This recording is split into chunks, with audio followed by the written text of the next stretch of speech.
Ladies and gentlemen, you're about to listen to the incomparable Win Twice Wrestling Podcast with your hosts, Scott and Holly. So sit back, relax, and prepare to be entertained.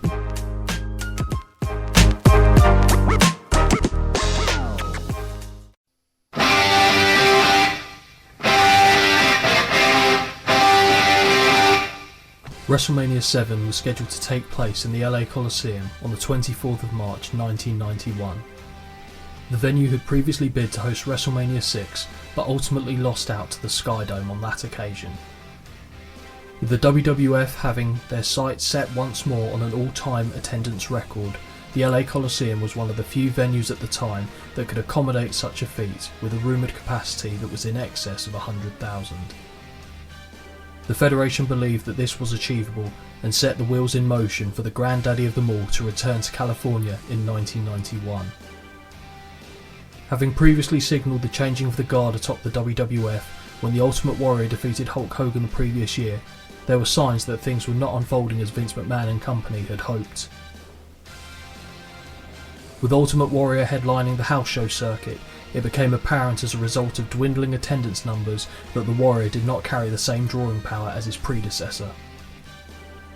Action needed to be taken to restore the natural order and return the WWF back to where it once stood, and at the 1991 Royal Rumble, thanks in part to interference from Macho King Randy Savage, the newly heel Iraqi sympathiser Sergeant Slaughter won the WWF title from the Warrior in a big upset. Enter Hulk Hogan. Hulk Hogan had always been portrayed as an all-conquering babyface who never backed down from a challenge, and through the Four Demandments was able to battle against any odds put before him. Now Hogan was positioned as being the very essence of Americana, as he vowed to defeat the turncoat Sergeant Slaughter on the grandest stage of them all. When Slaughter was brought back to the company, Vince wanted to turn the Sarge heel and leverage the Persian Gulf War to make what he believed would be a compelling story. To the befuddlement of Vince, this was not the consensus of the media and general public, who felt it to be in poor taste, and the ramifications of the foolhardy decision making began to snowball for the Federation. Slaughter began receiving death threats at home, and furthermore it was claimed by those within the company that there was now a very real risk that the LA Coliseum could be targeted in an act of terror. The WWF made the decision to move WrestleMania out of the Coliseum and across the road to the much smaller Memorial Sports Arena, which they believed could be more easily managed from a security perspective. This, however, was not the reality of the situation. Due to a general lack of interest from the fans, ticket sales for the Coliseum had flatlined, with only 15,000 being sold, a far cry from the 100,000 plus the company had been expecting. Elsewhere on the card, fans would witness the career versus career match as the Ultimate Warrior faced Macho King Randy Savage, with the match culminating in one of the most unforgettable moments in the history of professional wrestling. After months of insults, the Big Boss Man would finally get his hands on Mr. Perfect and an opportunity for the Intercontinental title. WrestleMania 7 would also see the showcase of the Immortals debut for the Nasty Boys, the Legion of Doom, and the Texas Tornado Kerry Von Erich. However, unquestionably the biggest debut of the event would see the future Phenom take on Superfly Jimmy Snuka in what would turn out to be the genesis of the streak. Hello everyone and welcome to episode number 22 of the Win Twice Wrestling Podcast with your host Scott and Holly. Morning Holly, you alright? Morning, yeah. Good, you never quite know how to start this, do you? Nope. Did I ask if you were alright there? And you I think so. Oh yeah, sounds like I something am I fine, do. thank you. Good. How are you? Yeah. Living La Vida Loca, to quote Ooh. Ricky Martin. Lovely. It's a Sunday morning, I'm not working. Does this count as work? No. Actually, that's the point. Did the note-taking ever feel like work to you? When it's a really shit match, yeah. Fair comment. Not that we see many really shit matches, obviously, but yeah, I mean, like I said, after this show, I've just mentioned to you before we started recording, I've decided to change up the way in which I do notes, not to be less thorough. To be honest, it's probably going to be more thorough because I can do it quicker. So again, peeling back the creative curtain a little bit, so far all I've been doing is handwriting all these Old notes. school, innit? And I've gone through easily 200 plus pages of A4 with these notes on the journey so far.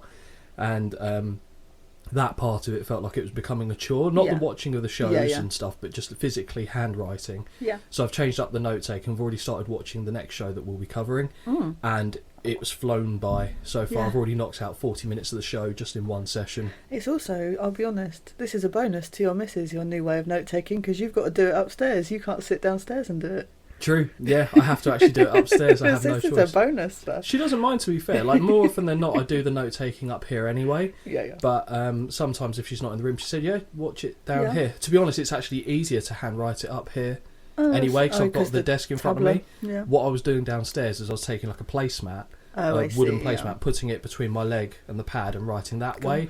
And I can't Yeah, I get... couldn't do that. Yeah, it's not particularly pleasant. But yeah, so I tried up a new style and I think it works really nicely. So hopefully that'll Beautiful. make my homework feel less of a chore. Oh, Not that I don't enjoy everything, but Yeah. if there's one part that I was looking to change, it was that. Yeah, and yeah. I think I found a solution. lovely. Before we go into the episode, Yeah. is there anything you wanted to ask? Because it looks like you had a quizzical look upon your face. That's my natural face. Oh, okay.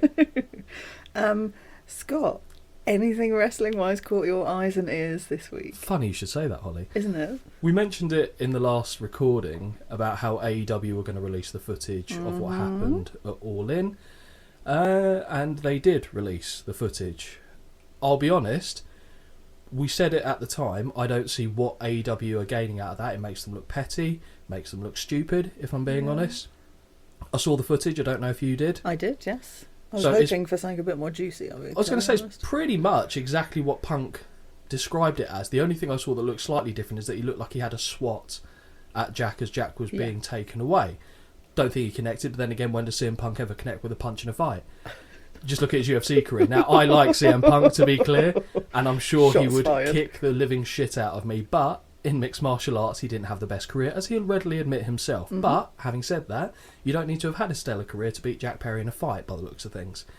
From what I was reading about it, even the Young Bucks, who are obviously part of the revealing of this footage, didn't particularly want it to be done. They weren't again. They were asked to do it, and they said, "You know what? We're heels. We've moved on, but fine. We will do this to get the heat for it." How true that is or not, I don't know. But basically, the idea was Tony Khan's all the way, and again, it's just another warning sign for me that he is not fit to do the job that he's given himself on this. He's just catering everything that he's doing incorrectly, because in theory, someone like myself, more so than you, I would be his target demographic. Okay. And what he's doing isn't landing for me at the moment. Why would you be his surround? Because I'd like to. I'm a bit more of a.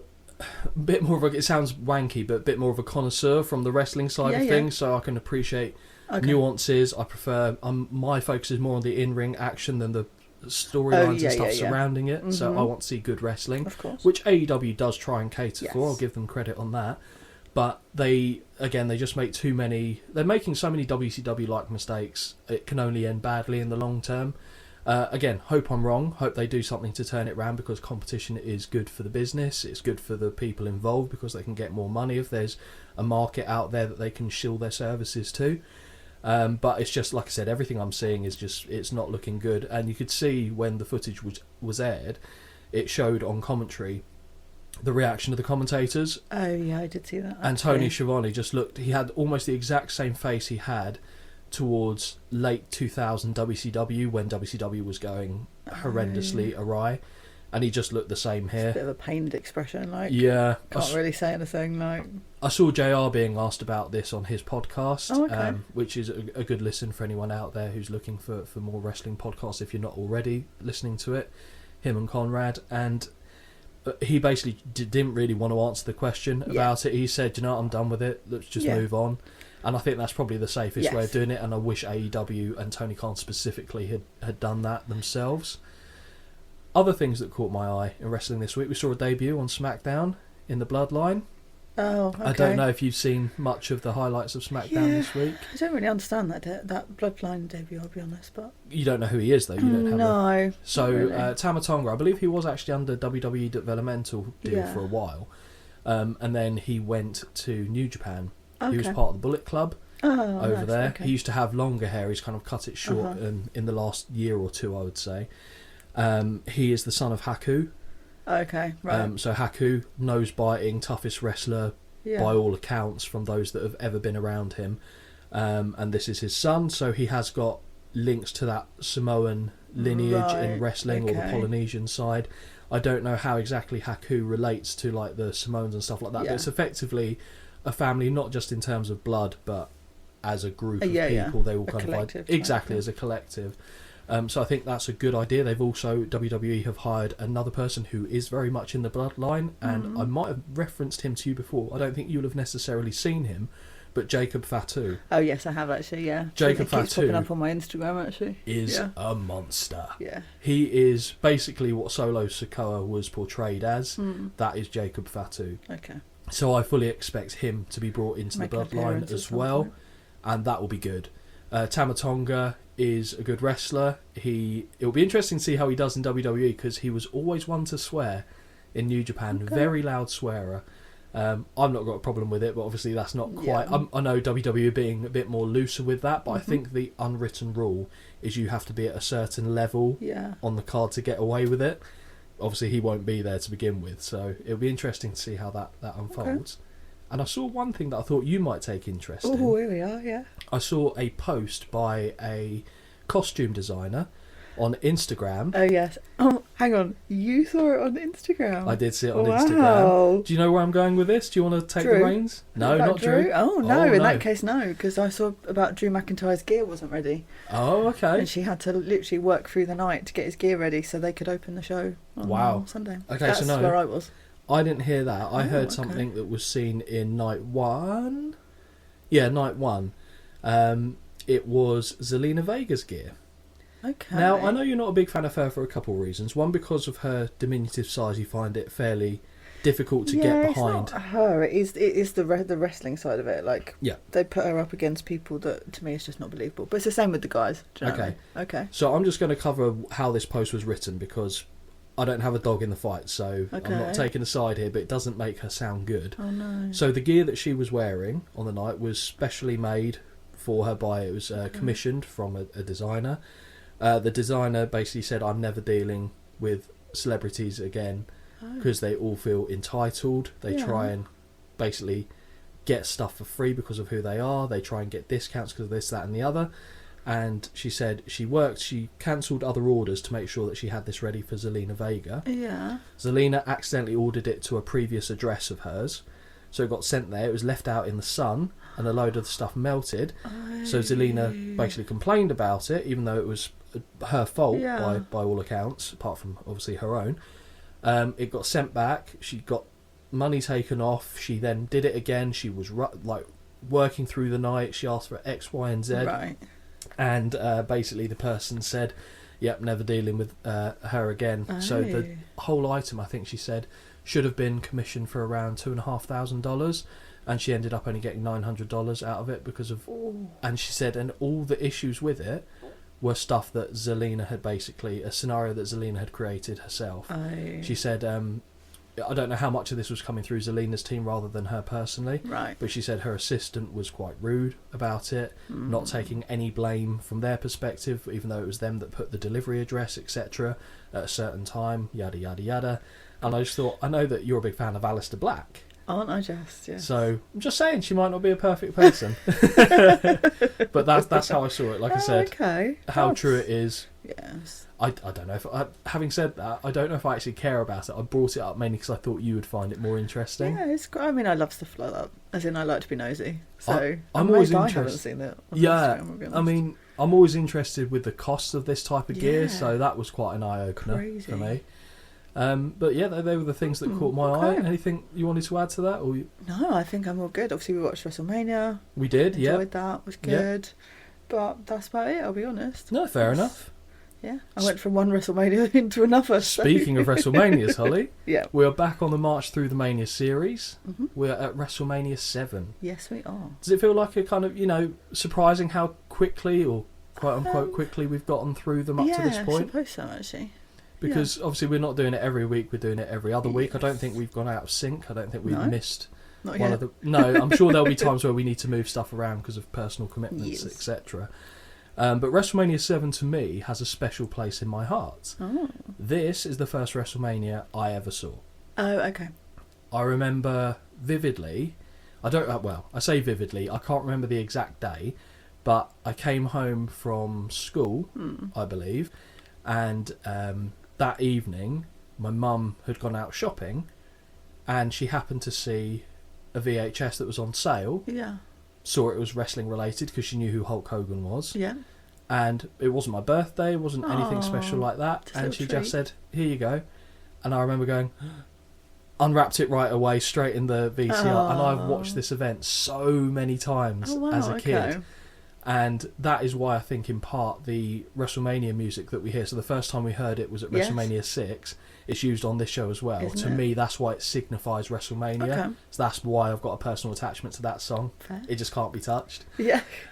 So yeah, this is, for me, I'm not saying it's the best WrestleMania because it isn't, but it means something to me as a kid growing up.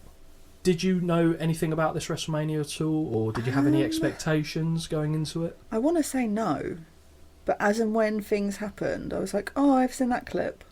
And as we know, when it comes up on the screen, I don't look. Yes. So thankfully, when you load something on the network, if you don't click in time, it just starts to play it. Yeah. So that is what I do, because I don't want to see nothing. Yeah. I just want it all to be a nice surprise. Yeah. And we'll roll with the punches as and when they come. There's one bit midway through that I saw and I was like, I know this. But that was it. We also get a little bit of a spoiler partway through the show about some of the upcoming matches. Yes, I was not happy about that. To be fair, one of them you would have known about because the whole show is built around it. But as soon as I saw that, because you were a bit ahead of me, when it popped up on the screen, I was like, oof. Yeah, I know. Oh, that's not going to please me. I like a bit of... Especially because they're a bit older. Yeah. For me, it's nicer to not know what's coming. But also, even on the ones we do that are recent, I just don't want to know. Give it to me as a surprise. Yes, because then you're kind of already thinking ahead of what's going to happen and what isn't going to happen. So it is nice. And I try and do the same, to be honest. So when I'm lining up a show, I mean, granted, I knew pretty much everything inside and out that was happening on this card. Although I forgot some little bits, which get referenced. I do the same as you, basically. I don't like to read what's coming up for that very reason, because I've got an overactive imagination at the best of times, and I start like fantasy booking what I would start doing, and it doesn't help me. Your expectation is really high, and then you see it and you go, oh, I wouldn't have done that. I'm some sort of, I don't know, clairvoyant, savant idiot when it comes to booking. But yeah, WrestleMania 7, 24th of March 1991. Venue, Los Angeles Memorial Sports Arena in Los Angeles, California. Are you going to tell me about the venue? Did I mention that, or have you looked it up? No, I did. Well, I kind of looked it up, but not really. But I remember you saying to me there was it was because in the last WrestleMania it was very promo heavy for it's going to be here, and then obviously it turns out not to be. And I know that there was a story about like a fake story, I guess, of why they moved it, but I don't know the real reason. Okay, so I've actually kind of covered it in the monologue at the beginning, but no, I'm happy to explain to you now. Thank you. Because I never sent you the monologue, so you don't know what's in there. But yes, I cover it in there. Okay. So WWF were looking to break another attendance record. Very few venues in the country at the time could have accommodated that, because the Pontiac Silverdome, well, we saw what it was. It was a ridiculous number of fans got in there, even if the number was inflated on their books. The LA Coliseum could legitimately get over 100,000 people in there. It wasn't the most modern of venues. It's an open-air stadium. It was a little bit run down. Okay. And funny enough, the Oakland Raiders, they had a bit of a history with the LA Coliseum when they were the Los Angeles Raiders, briefly. And yeah, the building was just a bit run down. But that didn't factor into it being an issue. So at the time, the Gulf War was a hot topic. So we got, Iraq, you got the US, you got the conflict there. That obviously featured into the storylines that we see on this show. Basically, so Sergeant Slaughter wasn't in the company too long before he came back and then won the title. He was sold that he was coming back into the company to be a heel, because for a long time Sergeant Slaughter was the Patriot. He had links with G.I. Joe. Okay. He was a character in that series of cartoons, etc. And he was told that he was going to be brought back as a heel on the basis that he was going to be anti-USA. He was going to be a sympathiser for the Iraqi regime and Saddam Hussein. Right. Yeah. This was not particularly well received by fans and critics. They thought, maybe leave that angle alone a bit.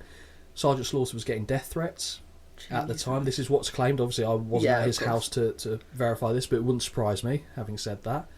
And they were concerned that because, and this was just not a WWF specific thing, this was a big public events in the States in general, there was a heightened concern of acts of terror. Right.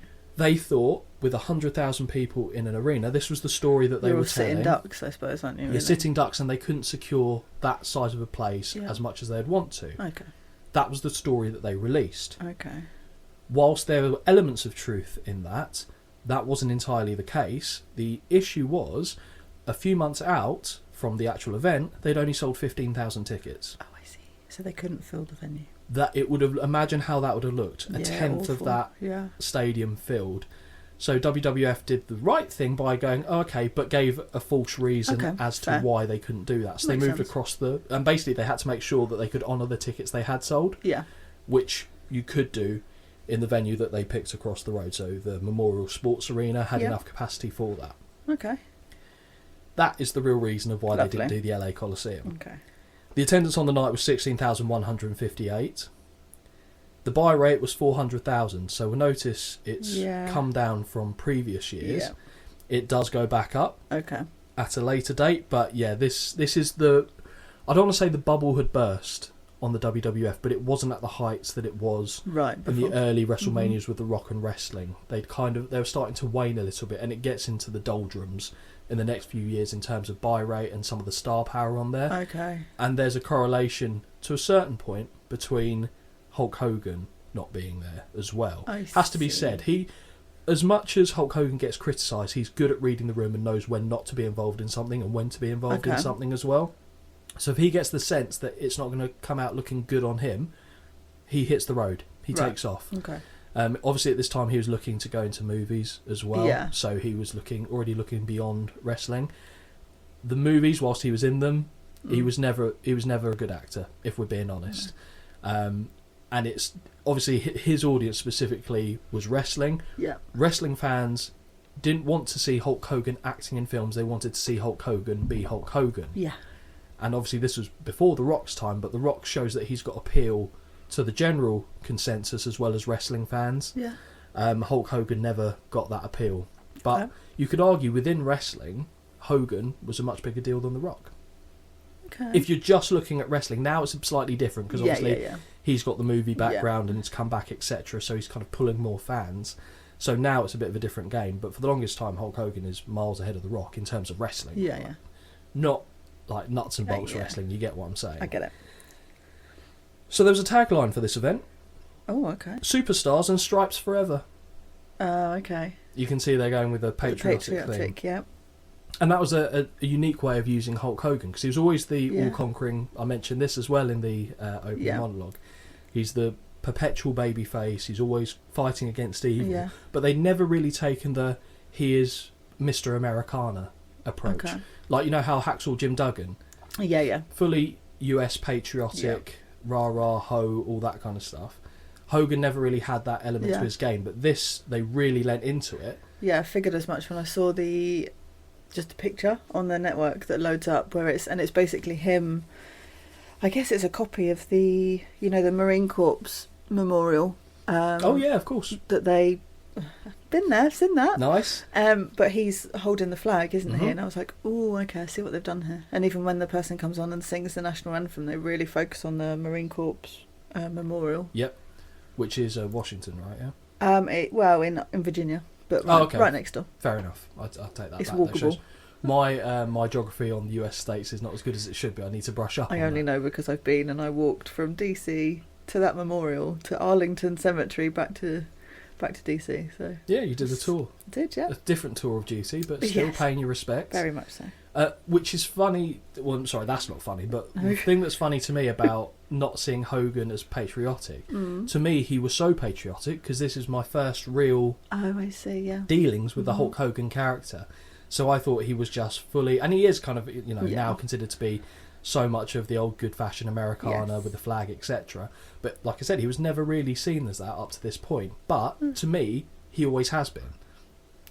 Not a dig, but it's just quite funny depending on what time you come in and start watching wrestling, how you can view someone very different. I'm trying to think of another good example. I know him as Hollywood Hulk Hogan properly. See, exactly. And to me, like as a different comparison, we've got someone like Mick Foley, who a lot of the people that came along later on will know him as the kind of happy-go-lucky, kind of friendly goof that everyone loves. Whereas I think Cactus Jack, who was the madman, and then that turned into Mankind. Mankind is how So it's funny, but you're probably thinking... I'm a big fan of Mankind. But are you thinking of the Socko version of Mankind? Yes. See, I'm thinking of the way he wore all the brown. He was dark, sadistic. Used to come out to a lullaby theme. And would sit there and rock backwards and forwards and was very sinister. So that's the kind of version of Mick Foley I think of, but it's mainly Cactus Jack. Okay. Slightly segued there, but that's what we're here to do. Yep. So I started, you beat me to it, because I put, Holly, do you know why the WWF had to move the venue? And I kind of already covered that off because of your pertinent question to kick things off. So we start off on a sea of red and white stripes with a rich blue backdrop. Ooh. Yeah, I'm trying to do... Em's been painting a room, so I feel like I'm trying to up my game. You're getting all the colours in, aren't you? Yeah, I'm trying to work out motifs. Oh, if you heard that, that's my stomach rumbling. I can only apologise. No one heard it, I'm pretty sure of that. It was very loud. So stars come streaming towards the screen and a military marching drum roll is heard. WWF champion Sergeant Slaughter is stood scowling with stars mirrored off his sunglasses, which is actually quite a good look. Yeah, it was quite fun. That was pretty good. Vince introduces Sarge and he growls at the camera tamely. It's just, he's pointing us. Yeah. Yeah, I thought he was waiting for some cookies or something. He's waiting to go into a Cookie Monster routine. We hear the only song that should ever be played for WrestleMania and see a flexing Hulk Hogan. Yeah. Hogan is being portrayed as the defender of Americana, wearing the flag and wearing patriotic bandana as well. Nice. I don't mind him with the bandana as well because it hides the... I like the bandana. Yeah. I really prefer... I know it hides a bald patch, but like to me again, that's how I remember him. Yeah. From later days, he always had a bandana. He did, very true. But he would always take it off partway through his matches. Does that make you sad? No, it's fine. No, okay. It's fine. I shall allow it. That is very kind of you. I'm sure he's appreciative. Yeah, I'm sure he doesn't care. A superimposed face-off between champion and challenger before both men turn to face the camera. Hogan's face looks like he's taken one too many headshots. Bewildered gurning is all I can call it. It's like, oh yeah, I wish people could see the face you just did. Well, it's basically just watch Hulk Hogan's face. It's impressive. Go back, have a look. It's an odd... Because he like tilts his jaw to the side. Yeah, it's a bit like, I've been at a rave from 9 p.m. till 9 a.m. and here I am at work the next day. And I'm not quite sure where I should be. Yeah.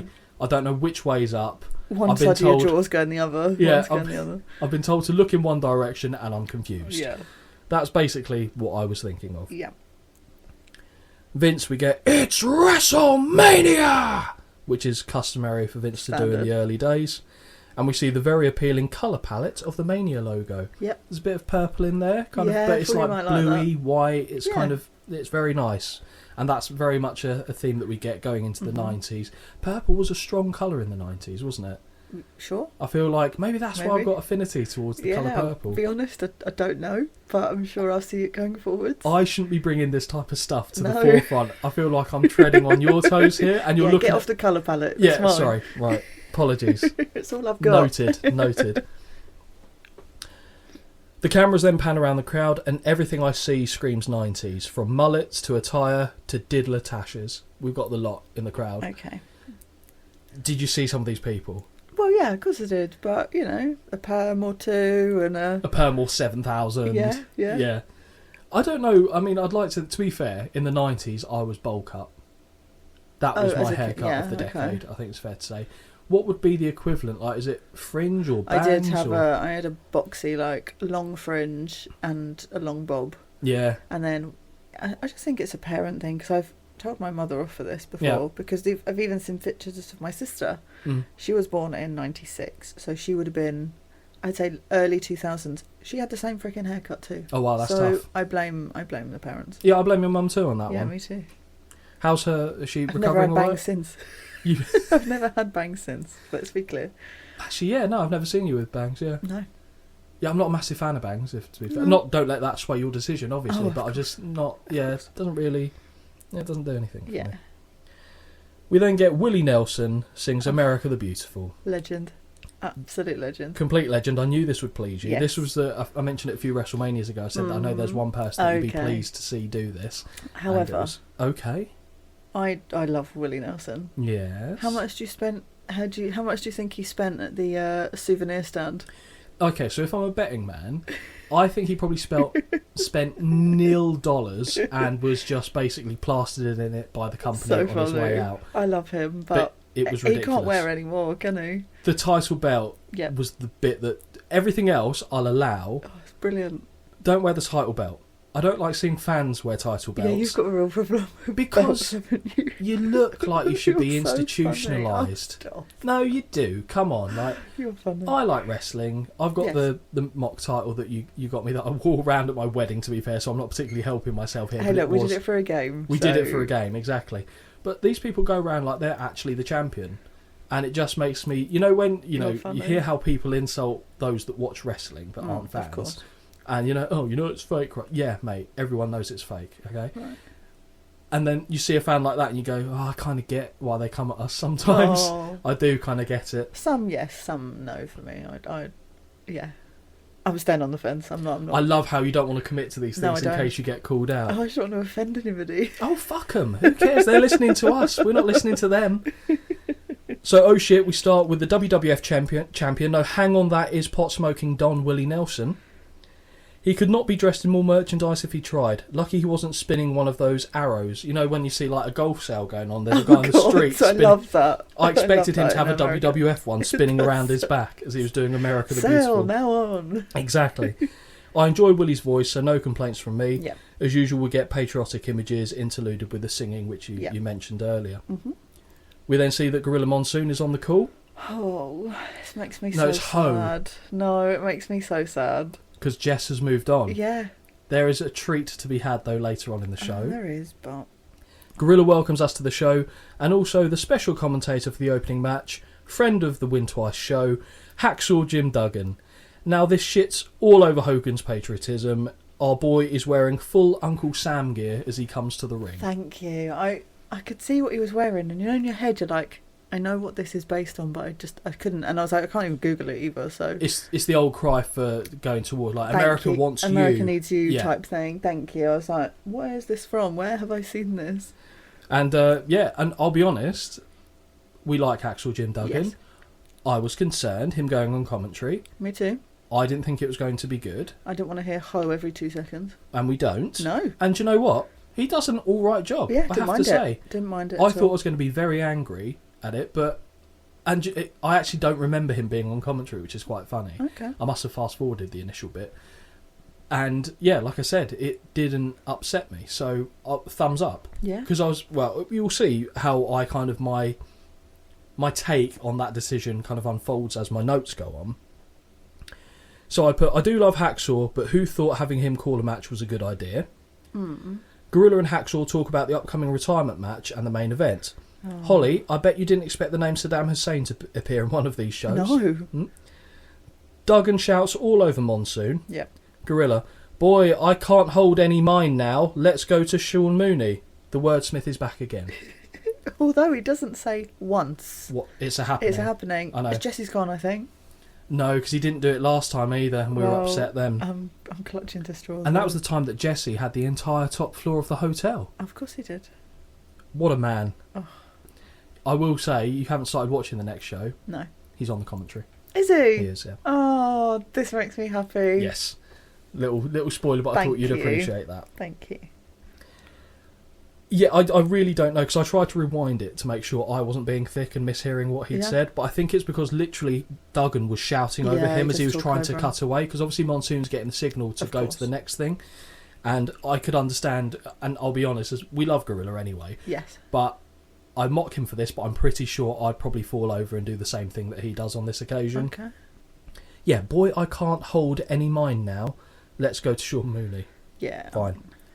Sean Mooney interviews the Rockers. Yeah. Starting with a strong point for the show for you. Best outfits yet. The Neon Zebras have now evolved into the Neon Cheetahs. I loved it. Absolutely loved it. Neon is very much a theme of the early 90s as well. Yeah. Again, I'm treading on the colour palette. Yes, if you give over. If you've got this is all I have to provide. Hey, okay, do you know what? No, mine literally just says the best outfits yet. Sean is, for me, slowly starting to transform. What, into a sexy boy? Yep. Okay. Slowly, we're getting there. His hair is still fucking abysmal, but we're getting there. Yeah, so I'm thinking about WrestleMania 8. He's not there yet. He's still got the permy mullet. Mm-hmm. WrestleMania 10, you'll have a nice time of things, I think. Oh, he's got the hair. It all comes down to the hair. Yeah. After WrestleMania After WrestleMania 10, we're in the sweet spot of the Heartbreak Kid. Cool. And we're not far off that now, so... No. I did put here, though, even though I said the neon cheetahs. I say it works for them. It does, doesn't it? It does, yeah. It doesn't look stupid. Because they're like faces, given bright colours, they're energetic, bright colour, lovely, brilliant. Janetti says that the Rockers have been defying odds since the beginning of time. So are they older than Hercules? Oh, God. We're back on that one again.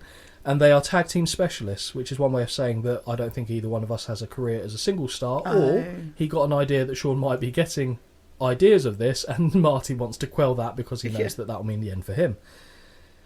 I mean, they've lost both at Mania 5 and 6, but sure, let's go with specialists. Yeah, why not? Yeah, good. The fuzzy blonde scouring pad mullet on Michaels makes me angry at the world. Yes, funny. But yes. When Mooney asks them about going up against the Heenan family, they both feign being scared and go, ooh, and do like the finger waggle at the camera. Michael says they will do what they do best, turn heads and turn on crowds. Give it a few years, Michaels, and you will be there. You'll be making the women wet, I assist. Oh, God. What, is that too much, no? Yes. Well, too much for a Sunday morning. You didn't argue it, though. No, I didn't. Fair enough, mate. Go flood the front row. That's what I put. God. You've got to double down sometimes. We sadly get the Jobbers entrance for Haku and the Barbarian, but at least we get that ring gear of old beefy Barbarian. That is top-ass ring gear. Really big fan of that. That is good. I remember how cool I thought that was even as a kid, and it still holds up now. Yeah. I thought it was a unique look. Mm-hmm. It kind of leans into the Barbarian name. It's a shame because obviously he never really became anything in wrestling in general. He was always kind of at this level wherever he was. Do you remember when he was with was it the Powers of Pain? Yes. So his gear's vastly improved, but it's still the same kind of level that they're aiming for here. And we now go into match number 1. Yes, we do. So before we touch upon the actual action, again we're going with the Holly W formula. Ideally, in wrestling shows. Ideally, yes. Before we actually start, were you thinking, "Hello, this could be something"? Yes, I was. So we know that it's quite interesting as we go through the episodes because we get to see who you have like affinity for. Don't we just? And who you don't, because obviously I know you know who Shawn Michaels is. Yes. I doubt you'd have really known about his time in the Rockers, if at all. Not at all. So I guess that answers my question. I was about to say, is it because you know what Shawn Michaels is like that you assume that everything he's in is going to be good? Or is it just based on what you've seen? Yeah, they're my sort of tag team, these two. Like this. Again, it's very similar to like the Hardys. I knew you were going to say that. So for me, this is my sort of wrestling. Like I like this. It's quick. It's a mixture of moves, high flying. It's a quicker pace as well. Entertaining. Yes. Because we can go from some matches where it's plod along, backbreaker, bear hug, punch, kick, and you've got Shawn Michaels and Marty Jannetty who are changing up the game. Give me the energy all day long. Bulldogs. Bulldogs did the same thing. Heart Foundation, we've really enjoyed. Yes. I mean, this isn't breaking news. Anyone that we're calling out here is generally considered to be good at what they do. Even tag teams though, like Strikeforce, we enjoyed while they're around. So it's Killer Bees. You liked? Was it the name? Or yes, I think it's just a gimmick as well, and everything about them. Yeah. I wouldn't say I particularly remember their wrestling. Do you know what I mean? Yeah. But no, these guys and others are. I watch this and I go, this is why I like him. Yes. I've said it before and I'll say it again. Great entrance music and presence from the Rockers. Yep. They take their tops off and we hear the girls scream, which reminds me of the Hardys. I said, Holly, were you screaming as well? I wasn't, but I did make note of how the screams are just all feminine as soon as those tops come off. Great. I'd love to have heard like an all guys going, yeah! Take it off. Did I tell you I was listening to a bit of the Lapsed Fans podcast I've referenced before. Really, really good. I'm sure anyone that's listening to this has heard of it and is listening to it. But if you haven't, go check it out. And Jack, one of the hosts, was talking about how he was at a Ring of Honor show once, and you just hear something in the crowd and it's so juvenile, and you're not supposed to laugh at it, but because it's done so sincerely and out of the blue, it makes everyone laugh. Right. And there was a bit where they were watching a technical match. I don't recall if he mentioned who was involved in it, but there was just like a lull in the crowd. Right. And then a guy just shouts out, "Suck his dick!" And everyone just starts laughing because it was said like it was, like, punch him, but it was just said so sincerely. Yeah, I would be cracking up. I thought it was very funny when that story was told. But yeah, just hearing something like that would be amazing. So you must have been pleased that we're starting with the Rockers, given the performances at WrestleMania 5 and 6, because they were two of the best matches on those cards, respectfully. Michael starts off by ducking 2 grapples of Haku, but is caught on the 3rd attempt. Dropped down by Shawn, but Haku catches the leapfrog attempt and drives him back first into the turnbuckles. I like that. Yes, I did too. Pair of corner whips, but Michaels is caught going up and over. Yeah. He slips out, successfully makes 2 leapfrogs, which Holly's a fan of, and connects with a flying shoulder tackle before unloading with right hands. Haku hits a chop to the throat, always good. Yeah, I just put a throat punt. I didn't know what it was. Yeah, no, that's fair enough. I would also be so concerned having a match with Haku, knowing just how tough he is. And by all accounts, he's actually a very nice guy, but you just do not want to get on the wrong side of him.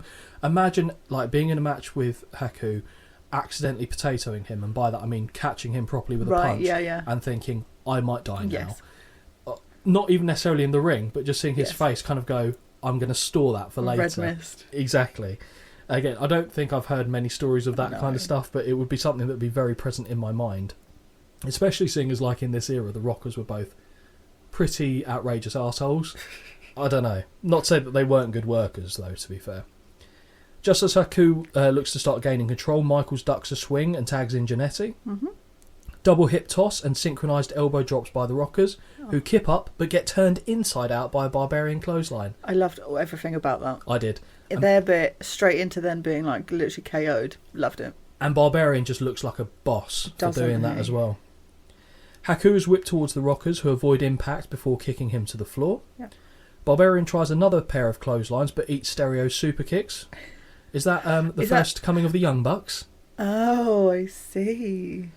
And also goes to the floor. Yeah. You're about to ask me something. Well, so is that where he receives a double sweet chin music? Yeah. That's the same thing. Because it wasn't called a sweet chin music at this point. But that's... Okay, cool. Yeah, so it was more of a super kick I didn't hear what party. They called it on commentary, if they did, so I was like, I know it as this. Well, they call it different stuff depending on when it was done. Like, there's something that's referenced in the show that we'll be watching next where they call a move something that it very much isn't. Oh, okay. And at this time, I don't think they were calling it super kicks.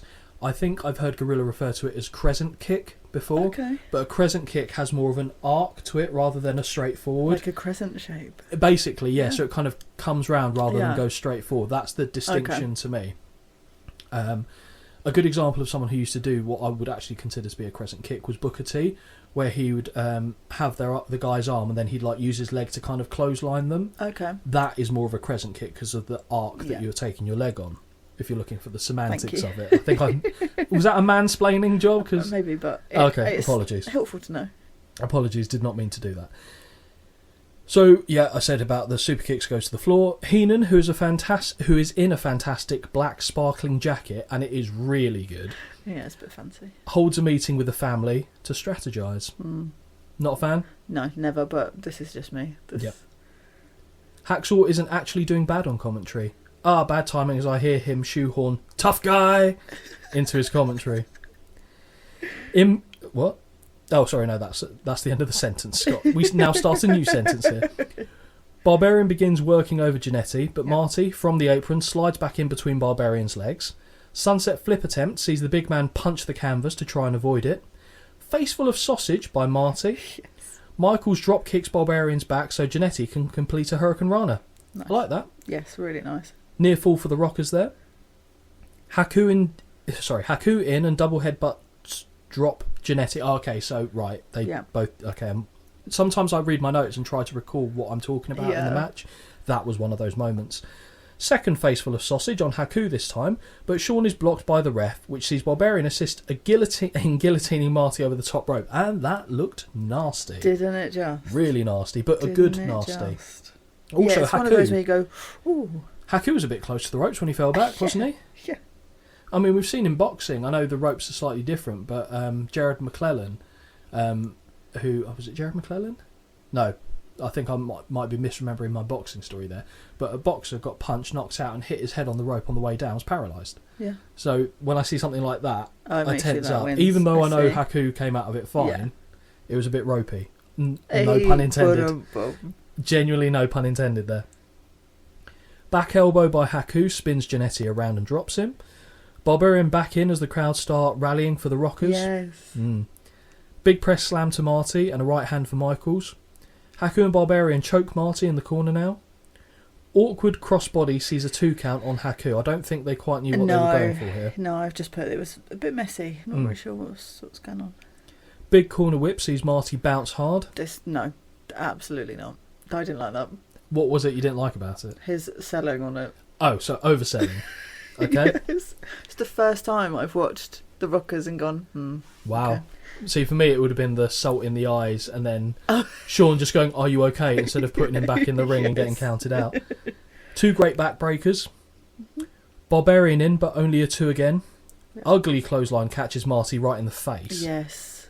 Horrendous. I think Barbarian was expecting Marty to duck, and he just didn't. He just ate some bicep. Literally, face to... Oh, it didn't look nice.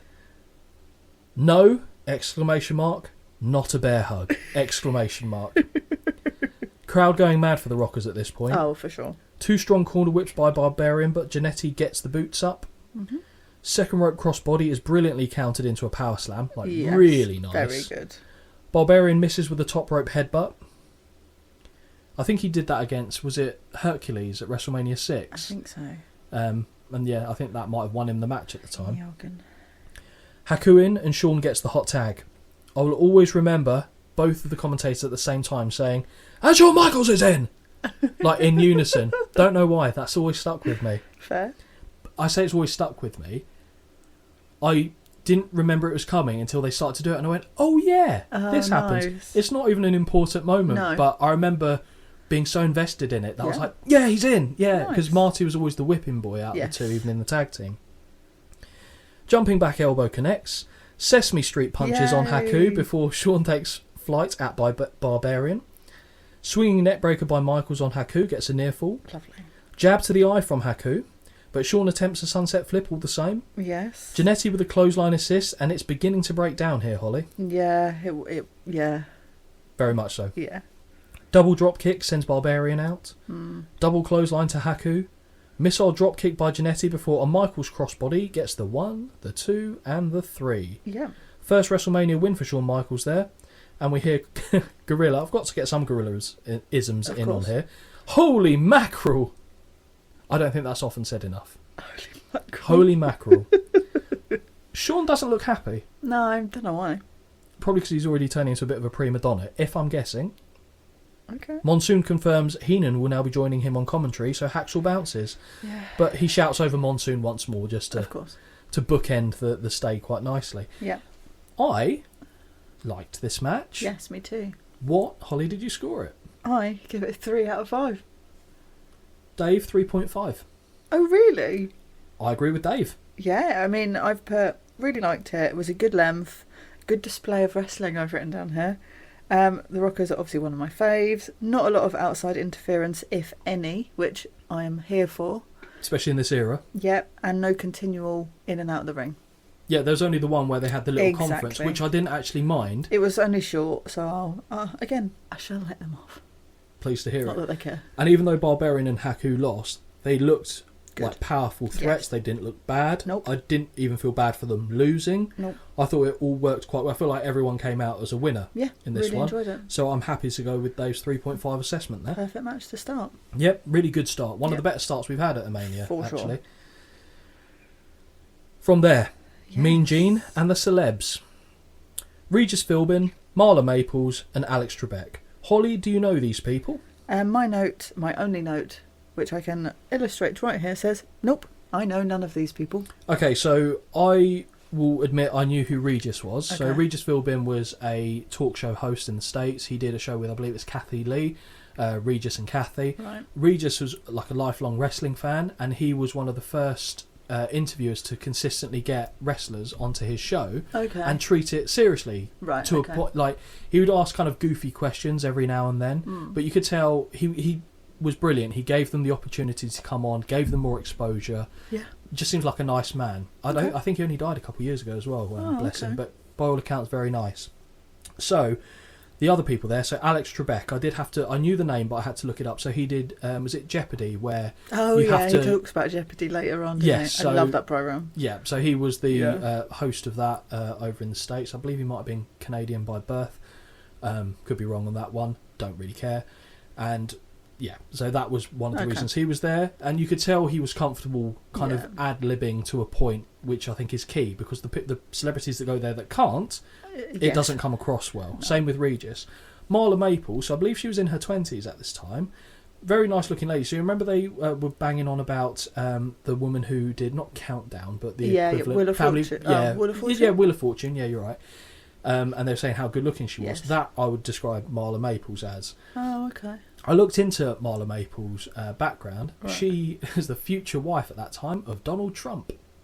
They've got a kid together. Really? Yes. Oh, wow, I didn't know that. And we also see Donald Trump later as well. Yeah, but it took me a while to actually spot him. I think it's because I wasn't looking for him. Yeah, I wasn't looking for him as well. So Marla Maples. But again, she did perfectly fine with what she was given as well, I thought. Fine. So again, they're leaning on the celebrities, but it's additive rather than, well, there's one bit later. They're not the focus. Yeah. It's not like got Muhammad Ali doing this, Liberace, etc. So I wasn't particularly opposed to it. There was, like I said, an awkward bit later, which I'll cover off, as I'm sure you've got notes on as well. So I've detailed here that Regis was a wrestling fan. And then this, Holly, I don't know if you heard him say that he was concerned about earthquake. Do you remember I told you, I said I don't know where I got it from? Right. But I heard the story, and I don't think it's true, obviously, about him tipping over the pizza truck and eating all the contents inside. Yes. This was where I got it from. It was Regis suggesting that, and I was really happy. I went, oh shit, this is where I got it from. I knew I wasn't making that up. Well, it's a fake story, obviously, but still. And then after he says it, Mean Gene just goes, Regis, you're beautiful. Then moves on. I like that. We learn Marla is the locker room reporter and a special timekeeper as well.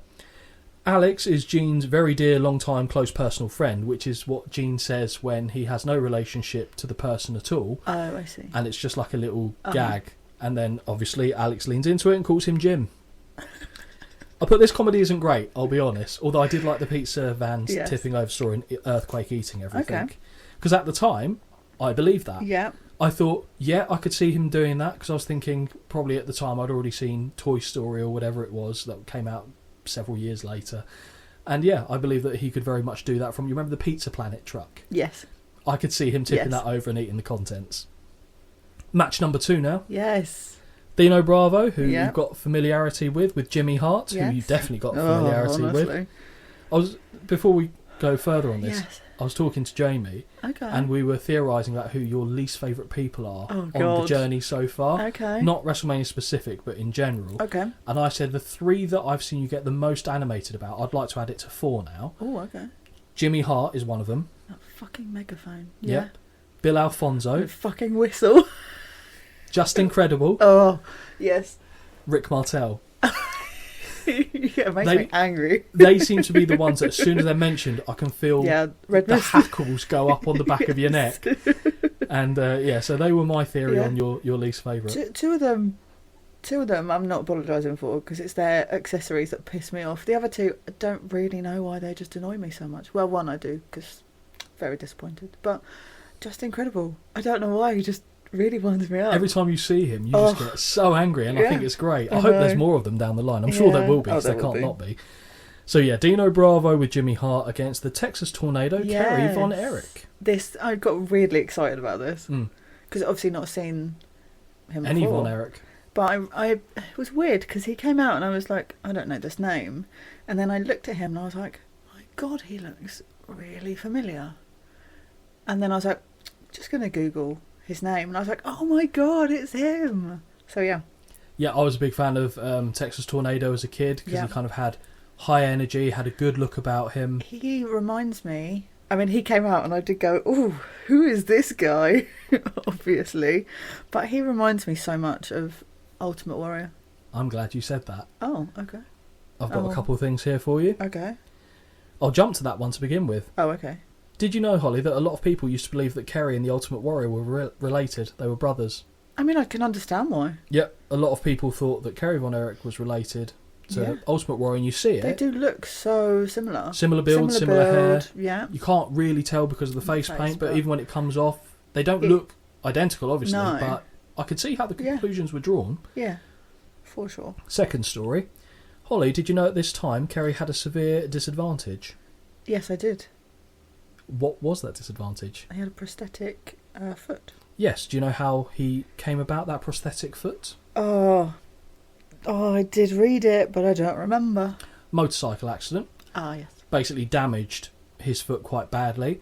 He had surgery done to correct it, which would have worked, but he tried to start walking around on it too quickly, and they said, no, sorry, you've damaged it further, we've now got to amputate it. So for a long time, Kerry Von Erich, so none of the fans knew. He was very careful to not let that be known to the fans, to kind of... And even backstage, I think it said that he sometimes would even go to the lengths of showering with his boots on, so people didn't know. Obviously, a lot of people did know, but you're right. He tried to play the boys because for a long time they never announced that he had the prosthetic foot in the first place, because this is when he was still working for Fritz Von Erich, his dad, down in Texas. We'll have to at some point cover some of the old Fritz Von Erich shows in Texas, just so we can kind of cover the Von Erichs in more detail for you.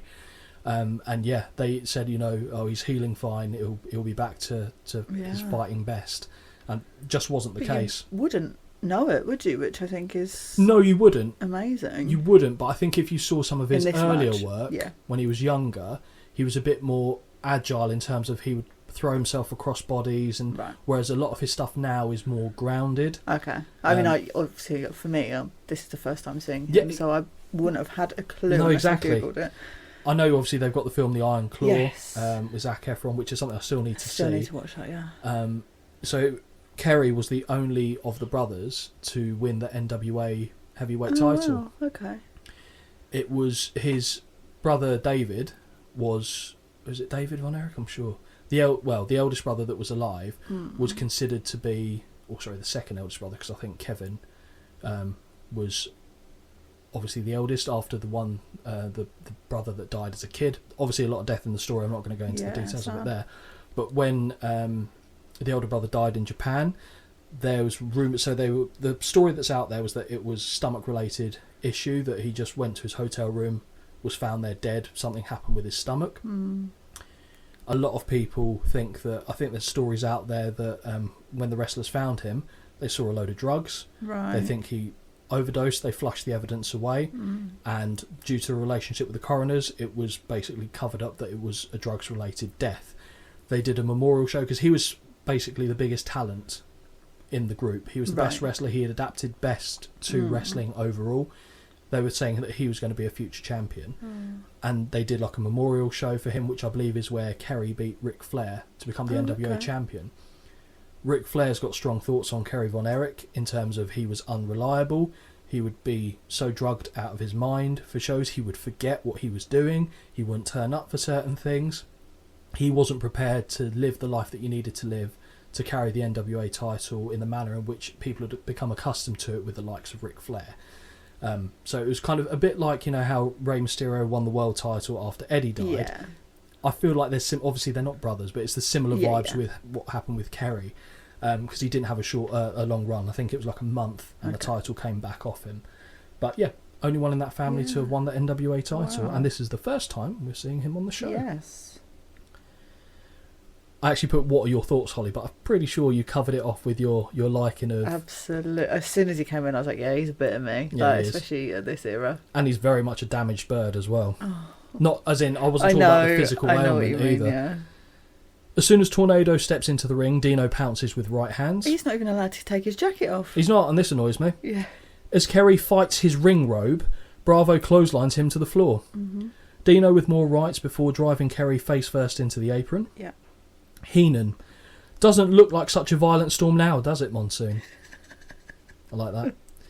Back in the ring they go. Heenan's got some sensational lines on here, like really good. You might not have even heard them because of the matches. Not, no. But there's a bit later which had me crying with laughter and I had to rewind to listen it back. I'll let you know when I get there. Back in the ring they go now. Tornado ducks a wild right and delivers an atomic drop and very soft clothesline. Yeah. Corner whip by Kerry. He looks to apply the patented iron claw, but Bravo fights free. What are you laughing at? I'm sorry, the next note I've got is, will you just fuck off with the megaphone?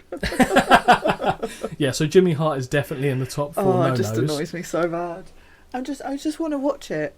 I don't want to hear your jibber jabber through a friggin' megaphone. Annoys me so much. And I can hear that over the freaking commentary. So the Iron Claw is obviously the name of the film. Did you know that it was based on the move The Iron Claw? I didn't until I saw it. So yeah, the Iron Claw was something that Von Erichs did. It was mainly the dad, so Fritz Von Erich kind of was the man behind the Iron Claw. He'd also do it on the stomach as well sometimes, but he'd basically try and crush the person's head. And the storyline being that Fritz had such a powerful grip, he could actually start to crush a man's skull. Mm. He went on an interview, so this is way back in the day, long before this period now, and Fritz was being interviewed by a guy who I think was trying to suggest that wrestling wasn't on the level and that wouldn't actually cause anyone a great deal of pain. So Fritz went, I'll put the hold on you. The guy went, fine. Oh. Fritz put the claw on, started actually crushing the guy's head, like, well, not literally crushing, but putting the hold and trying to hurt him. The guy was obviously getting discomforted by this. Fritz wouldn't stop, so the guy, to try and counter the hold, put the Iron Claw on Fritz's bollocks and started trying to crush Fritz's balls during the interview. And that's always the story I think of when it comes to the Iron Claw. Just a man like, this is real, trying to crush someone's head.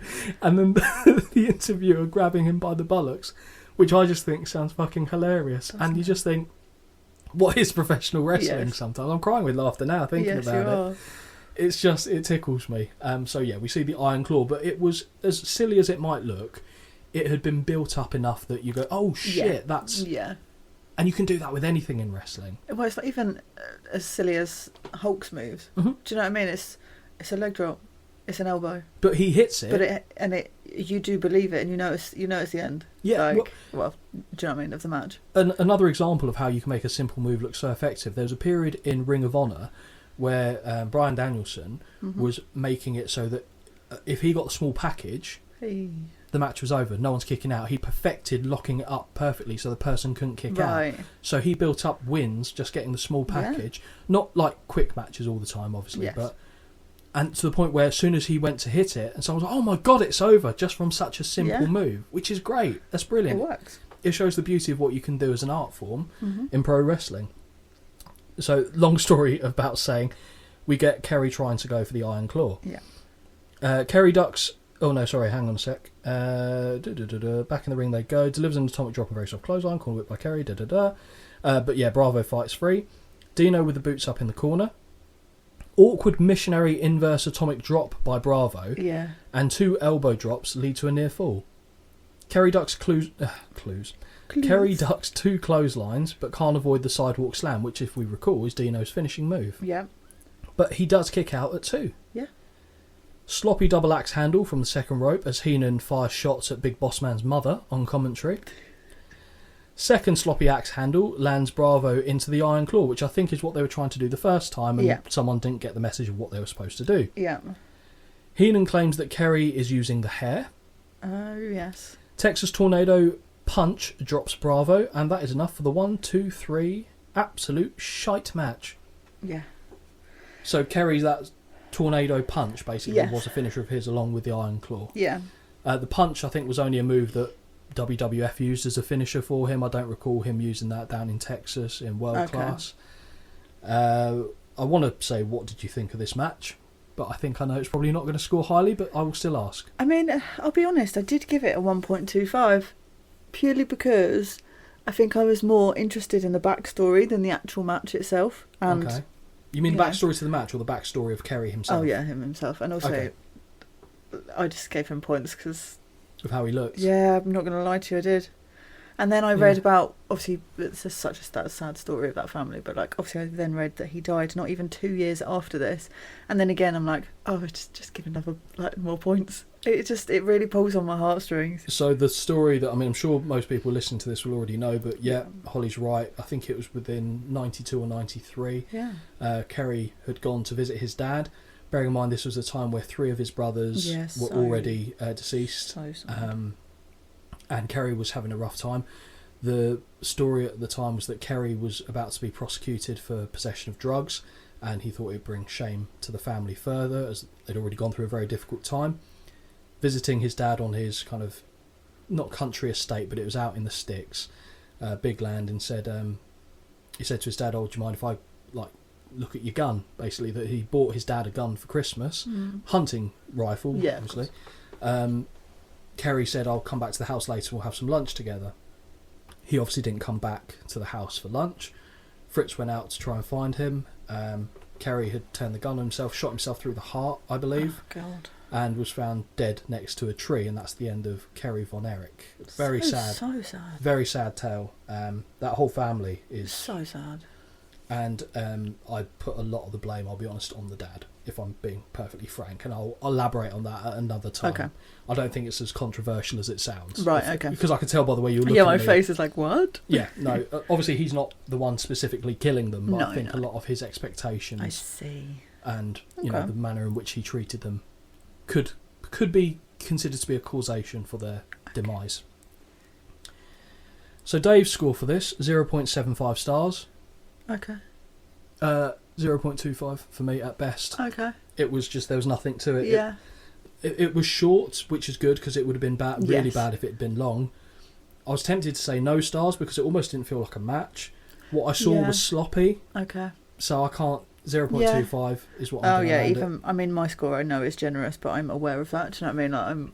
I'm aware I'm overscoring on But you can score it however you see fit. That's the beauty of it. Thank you. Just before we go to the next bit, Gorilla sends us back to Sean Mooney, and Heenan goes, "Who?" Brilliant. We now see Sean Mooney interview Warlord and Slick. Here we see the roidy phantom of the Squared Circle opera. Apparently, Warlord claims he will collar the Bulldog.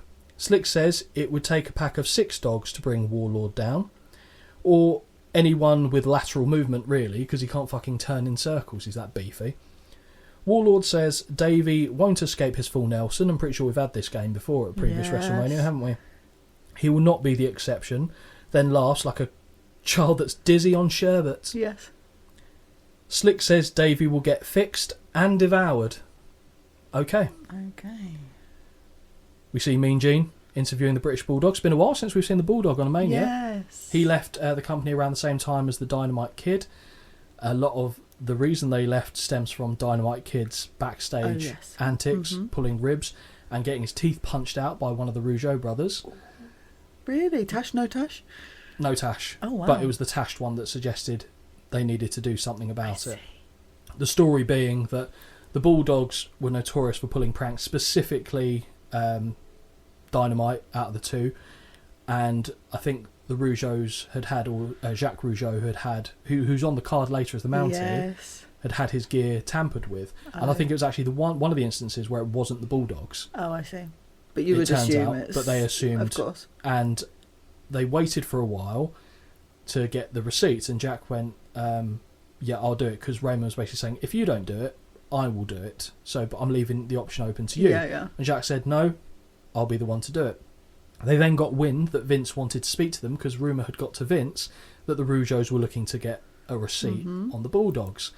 When they heard it was going to be that day that they were going to speak to Vince, they went, "Right, I've got to do it now." Oh. So they happened to go into the canteen area, or they were going towards the canteen because that's the way they thought Dynamite was, and one by one, I think Pat Patterson was talking to Ray Rougeau in the hallway at the time, and one by one the people that used to hang around with the Bulldogs left the canteen. And then Dynamite came out by himself, and as Ray's still talking to Pat, Jack punches him straight in the face, knocks his teeth out. Dynamite has to get taken to the hospital. The Rougeaus didn't come across particularly well in that, because it was a sucker punch, effectively. Dynamite didn't know it was coming. But at the same time, I think a lot of people understood why Dynamite got a receipt for his actions. The Bulldogs weren't around long after that. They left the company, and Dynamite never comes back to the company after this. So we see the Bulldog come back by himself. I think he'd spent some time in WCW just before this. Again, wasn't there particularly long. He did some stuff in Japan, but yeah, now he's back in WWF. He's also not here too much longer before he goes back to WCW to come back to WWF to go back to WCW. It's boomerang, isn't he? Very much so. Very much so.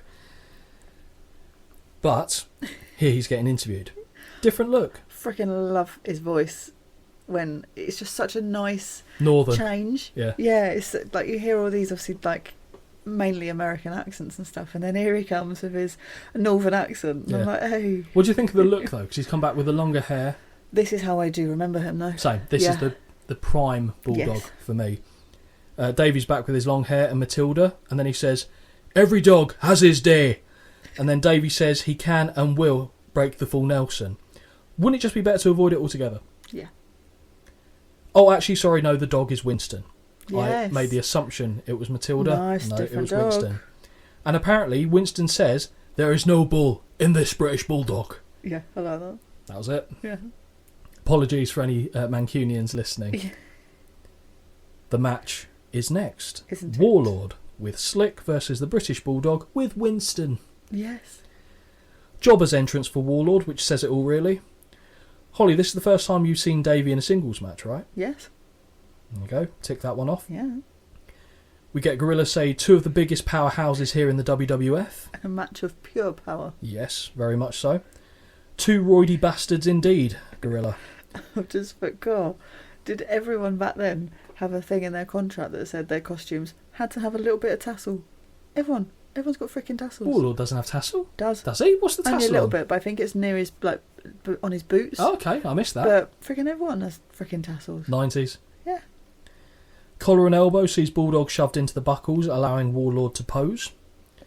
Clubbing blow to Davey's back. Shoulder tackle and neither man moves. 3 more follow and Warlord starts to move a little bit more each time. Yeah. And then he does fall and then goes to the floor. He looks very pissed off, which I actually thought was a good bit of acting there. It's amazing how much Warlord looks like the end result of putting a tyre pump up Stone Cold Steve Austin's arse. Yes. Does he not? It's ridiculous. Very good. You about to say something? No, I like that. That's funny. Slick reminds Warlord he is number 1 before he returns. Boo. Crucifix attempt by Davey is turned into a Samoan drop. Nice spot. Yeah. 3 elbow drops and a 2 count. Heenan says, "If you break a bone, you can just get one from that ugly mutt." Oh, God. Then Gorilla actually comes back with something very good on commentary. Okay. He says, "You know I can have you taken out of here." Heenan goes, "What? The host of WrestleMania 7? Come on." Very good. Strong corner whip by Warlord, who slaps on the dreaded bear hug. Boo. Bulldog fights free with an ear ringer, which is where he claps behind the head. Called. I can never remember. I just call it a head clap. A head clap might be what I call it going forward. I can't never remember what it's called because I haven't seen that, I swear, since like WrestleMania 3. Yeah, so. It's like an equilibrium disruptor, but I don't know what they call it, so I just called it an ear ringer. Okay. As he looks to build momentum, he runs right into a top rope guillotine from Austin 632. He's twice an Austin, he's getting a different number. Yeah. Near fall off the pin. The 2 men trade forearms until Warlord rakes the eyes and hits a belly to belly. Heenan, he's got to be ahead on points. Now Gorilla normally argues this kind of stuff, Right. and he just goes, "Yeah, sure." Like he just What, doesn't. ahead on points? Yeah, like it matters. But it's not boxing. Well, is it? exactly. Oh, okay, That's the point. right. So He's making a stupid comment, and Gorilla normally argues it, Oh, and he and just goes, "Yeah, sure." Fair. Chinlock by Warlord, and it gives us a perfect shot of Bulldog's pectoral stretch marks. Yes. I wonder what caused that. Crowd rally behind Bulldog, who frees himself with 3 elbows to the bread basket. Yay. Headbutt and dropkick follow. 10 times Warlord eats the buckles. Awkward second rope standing punch before a crossbody for 2. Yes. No. Holly is signalling the next move, which is a pile driver by Davey, but it's blocked into a backdrop, but Bulldog holds on. Yeah. Warlord falls to his knees and flexes, but Bulldog uses this to take him over for a sunset flip, which I thought was quite clever. Yes, that was actually. Big boot up in the corner by Warlord drops Davey hard. Heenan, any normal man, and this match would have been over 10 minutes ago. I don't think anything would have got this match over, if I'm being honest, Bobby, but there you go. Apparently the Queen called the Brain and said Bulldog was a disgrace. Oh, okay. Good to know. Full Nelson locked in, and Gorilla immediately talks about locking the fucking fingers again. I get it, he's right. Yeah, I know. But it's the fixation on it. I know. I've literally put, Full Nelson's in, and I'm bored. It's so bad. But it's, yeah, okay, I like the Bulldog, but yeah, this. Yes, me too, but this wasn't... No, yeah. no. Bulldog eventually breaks the hold, and Warlord looks at his hands in disbelief. Davey slips out the back door, hello, on a body slam attempt and powers Warlord up before delivering the running power slam. And I thought it was really kind of Warlord to just accept it and not fight like hell to get out. He was just putting his shoulders like, okay, this is my lot in life, I'll stay here. At least, I know, to make be fair, it look like, well, yeah, I know. Because if he struggled, Davey might have not been able to do it. But like, do something so it looks like he will be incapacitated rather beforehand. than just allowing it. Looks silly, but it hits 1, 2, 3, and this one is over. Bulldog and Winston celebrate in the ring post-match. Yeah. What are you scoring this one? Oh, it pains me to say this, but I gave it a 1 out of 5. I would go higher than that. I'd go 1.5. Yeah. I can't see. No, I was just holding my place. Oh, okay. Yeah, I just wish the Full Nelson bit wasn't as long as it was. Yeah, again, for my notes, it was quite nice. But just annoys me. Yeah, instantly. The bear hug annoys you more. Anything to do with that. Just, yeah. And I don't know, I think because, again, I had a high expectation, I think, so I think that's the problem. It's like, if it's someone I really like as well, I see it and I go, oh my God. But when you saw it was the Warlord, did you not think, No, because it's still... You thought the good of Davey... Bulldog, and I'm just like, oh, this will be decent. And then I was like, oh, it wasn't. Well, Dave scored it 2.5, which I think is very generous. That's interesting. Very generous for this one. Interesting. Backstage, Mean Gene interviews the Nasty Boys and Jimmy Hart. Doesn't he just? Okay, I'm going to say it. The mullets completely work for these two dipshits. Yeah. I will fault a mullet, but I can't imagine them with any other haircut. It works. 2 of my best and most favourite Hasbro figures, these. The Nasty Boys. Really good. The Hasbro figures were great. Okay. Really good figures. Jimmy says that they are nasty and they will be the new tag team champions. Thanks for that, Jim. Sag says it is their time. Nob says they will break the foundation. Nobs and Sags use Gene's hanky to blow their nose. They share it, which is just a no-no. No, that's great. And then put it back in Gene's pocket. Amusing-ish. That was all right. Ish. I've got notes on these guys, but I'll just talk about them when we get to the match. Okay, well, we're nearly there, to be fair. However, we now go to Sean Mooney interviewing the Hart Foundation. Yep. Now, this right here, Holly, is one of the most vocally intense promos you'll ever see in your life. Are you doing anything for this? Am I doing it? Well, we'll see what happens here. Oh, God. Turn your volume down. Yeah, turn your volume down, people. But we're used to Bret Hart doing the most of the talking. Yes. And there's a reason. Oh. We see, as Sean Mooney's kind of elaborating on what the Nasty Boys just said, that Anvil's there stroking his goatee as he usually does. There's nothing out of the ordinary there. He looks relatively calm. And then, out of the fucking blue, he goes, Nasty Boys! Knobs! Sags! You say you're gonna... What? Gonna rock the foundation. You say you're gonna move the foundation. You say you're gonna crack the foundation. Well, to crack the foundation, you're gonna be right at the bottom. And that's exactly where you guys are. You're right at the bottom. Tell them, Hitman. Jesus Christ. Yeah, that was my thoughts. I just like how he kind of starts rambling at the end and throws it to Bret Hart. And the Hitman calls the Nasty Boys scum, which I actually thought was... He said, we don't think you're nasty, we think you're scum. Yeah. Good. Yeah. But just the blah, blah, blah, blah, blah, blah, Hitman. I'd like to know why every promo that people do when they get really animated has to revolve around buildings. Yeah. Honestly. Every time. Yeah. Every time. Get the seismologists out again. Honestly. That's all I took from that, was just the insane shouting. Yeah. And it's more building chat. Yeah. I mean, all like part-time builders as well. Like, I think so. They're on the construction sites. Well, they're workers. Well, that's true. They've all got to have a job, right? And they're constructing good matches for the most part. Honestly. I'll be honest. Again, I didn't think it was going to be an impression that sounded like him, but I just needed to hit that intensity because that was ridiculous. Yeah. That was outrageous. So the match. We're now at the time of arrival. The Hart Foundation defending the WWF Tag Team titles against the Nasty Boys. So, Holly, hit me with the information you have about them. So, I knew one of them Finally. You did? Well, apart from the Heart Foundation. Someone new that I haven't seen before, and I was like, oh, I know this guy. I've never seen him wrestle, let's be clear.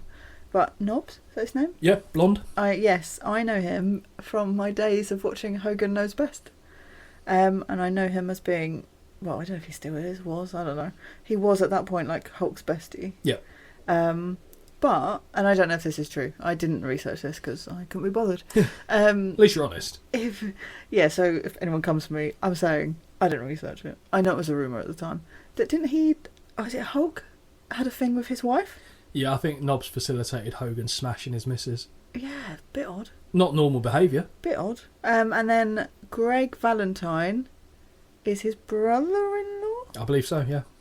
So that would, yeah. But also you did ask me to do something for these guys. You asked me to Google how old they were. Oh, yes, I did. I forgot. Yes. Am I going to be sad? You asked me to go back to the Googling age days. They were both around the same age. Oh, God. They were both 27. Get in the fucking bin. Yep. That's outrageous. Isn't it? Look at the state of these bastards. 27. Honest to God. Like, don't get me wrong, I'm no oil painting, but holy shit. Yeah, I know, right? Honestly, it looks like, feel good, I'll be honest. It looks like they've both been lit on fire and then put out with an axe. But I'm going to say something that's really horrible, and I don't like saying it. Go on. Knobs reminds me of, if anyone hasn't watched it, Google it.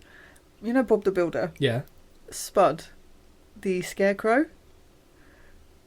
Fuck me. It just, I don't know why, it just reminds me of him. I'm really sorry, but so Spud. Yeah. Well, it's better than the name than Knobs, isn't it? Well, yeah. But he just his mannerisms and his just really reminds me of the scarecrow from Bob the Builder, because he was a bit creepy, and I think he's a bit creepy. So, Brian Knobs, aka Spud the Scarecrow. Sorry, No, never apologise. Nice little side by side there. It hits for me. Like, don't get me wrong. I knew they were going to be younger than I thought they were, but this is truly upsetting. Yep. Oh, God. Oh. Yeah. We'll have to go into the match now because I don't think I can ponder on that too much longer. When you're Jimmy Hart, you look enough of a dick that you don't actually need to wear a helmet. Okay. Great jacket on Jimmy, though, in fairness, and I really like the Nasty Boys look as a kid. Yeah. I thought it was kind of out there. It was very different from what we were getting. Yeah, it is different. I just don't care for it. No, fine. The look, again, I specifically mentioned this on a previous WrestleMania, probably the last one, in fact, that Jimmy always dresses based on who he's taking to the ring. And the airbrush work on the jacket was fantastic. I'd love to... Good. You know, they talk about like WWE collectibles. I think there's a show on it and they go look through memorabilia history. I'd love to see some of Jimmy Hart's jackets on that show. I haven't seen the show at all, so probably it might well have already been done, but I feel like there's... I don't want to see his fucking megaphone, but yeah. Well, as long as he's not using it, that's absolutely fine. Unsure as to why Neidhart is wearing a pink swimming cap to the ring. Oh, I've gone to the point of saying that when he died, I know that I've seen Natalia wear that to the ring and be like, what? And now I've seen it. It links those two things for me. Better than the cat ears, though, is all I'll say. I thought he was wearing it just to keep his thoughts in, to be honest. Maybe. Just in case he started brain leaking or something. Maybe it was chilly in the venue. It could have been. I mean, it was California, so probably not. But, it might have been. True. We then see Macaulay Culkin in the crowd. Sweet. And I have reached full nostalgia now. So sweet. This is my childhood. This is everything about my childhood. Yeah. Home Alone 2, two of my favourite films of all time. Absolutely. Best Christmas films ever. They are Christmas films, but just the nostalgia of it alone, it makes them two of my favourite films full stop. Yeah. But I will not watch them out of the season of Christmas. No, never. Nor should anyone else, for that matter. I mean, you live your life how you want, but as long as you do what I say. You can watch, is it My Girl? Okay. Outside of Christmas. Right. I think that's what it's called. Richie Rich, I was thinking. Oh, okay. Yeah, makes sense. Yeah. Yeah. Right. So you've got options there. If you're looking for Macaulay Culkin action, you've got options. So unnecessary. This is, again, another really good bit on commentary. So Gorilla refers to Jimmy Hart as a little runt, and Heenan thought he was talking about Macaulay. Bobby Heenan is the best. Yeah, I did hear that. The match begins and Brett and Sags start with a collar and elbow. Hebner tries to separate the two in the corner, allowing Sags to get a cheap shot in. Fucking Earl Hebner causing issues again. He slides himself up. He loves being in a man-wedge. He will just grind himself up between. I've seen other refs sometimes do it, but Hebner likes to get it in at least once a match. Yeah. Get me some sweaty meat rubbing on both sides of me. Okay. Holly's looking into wrestling refereeing as a career going forward. Sags slowly beats down Brett until the Hitman lands a very aggressive Thez press and unloads with right hands. Mm-hmm. Knobbs runs in and gets an inverted atomic drop. A right hand sends Knobbs flying out of the ring, like really ugly. I put spicy here because he throws himself out of the ring. Brett slingshot Sags back in, which we like. I always like that. Brett catches a boot, sweeps the leg and stomps the gut of Sags. Nice. Gorilla randomly shouts, WrestleMania 7! as Knobbs is tagged in. Came out of nowhere. No need. Like, it wasn't because Heenan set him up for something. It was just like he was told, oh, say the name of the event, Gorilla. Yeah, and he came out with it. Yeah. Knobbs clearly wants to face Anvil. He's not interested in tying up with Brett. Yeah. He's beckoning Anvil to come in, and Anvil does get the tag. Yeah, and the crowd are very much so behind Anvil. They very want him. They very want him God, in the matches. You've gone to my school of speaking there. Same as Gorilla, I believe. Yeah. Knobbs fires away on Anvil. There's got to be a better way of me wording these. There's got to be some horrendous... No, I like it. It's Knobbs great. fires away on Anvil in the corner, who goes, fuck this, and turns the tables, pounding away on Knobbs. Hey. It's honestly not intentional either. Intentional? Intentional. Yeah, that's a word. Sorry. You've been hanging around with me too much. Either that or I've been getting punched in the head. Corner whip and hip toss by Anvil. Nice. Shoulder tackle that follows sends Knobbs crashing to the floor. Mm-hmm. When it comes crashing down and it hurts inside. Sags gets the same treatment. Back in the ring and Anvil sends Knobbs running in circles by the arm until he drops. I've put Nasty Boy's having a nasty time. I don't believe that's something I would have said though. Well, it wasn't me. No, but like, surely that's commentary, surely. Well, it might well have been. I wouldn't have said that. No, that seems a bit cheap for you. Arm lock applied, but Knobbs backs Anvil into the Nasty's corner. Sags brilliantly grabs the singlet from behind. I don't know if you spotted that. Yes, I did see that. Subtle, but really good. Nope, don't like it. Leave him alone. Oh, shut up. This frees Knobbs, to fire off right hands before tagging Sags into the match legally. Mm. Sags ducks too early. Well, isn't that always the case? Sags always comes too early, doesn't it? Ducks too early off a whip and Anvil smashes the back of his head off the canvas. Yep. Brett, now the legal man, sends Sags face first into the buckles before delivering Sesame Street punches. Yay! I will always call them Sesame Street punches. Thank you, it's much appreciated. Punches, apparently.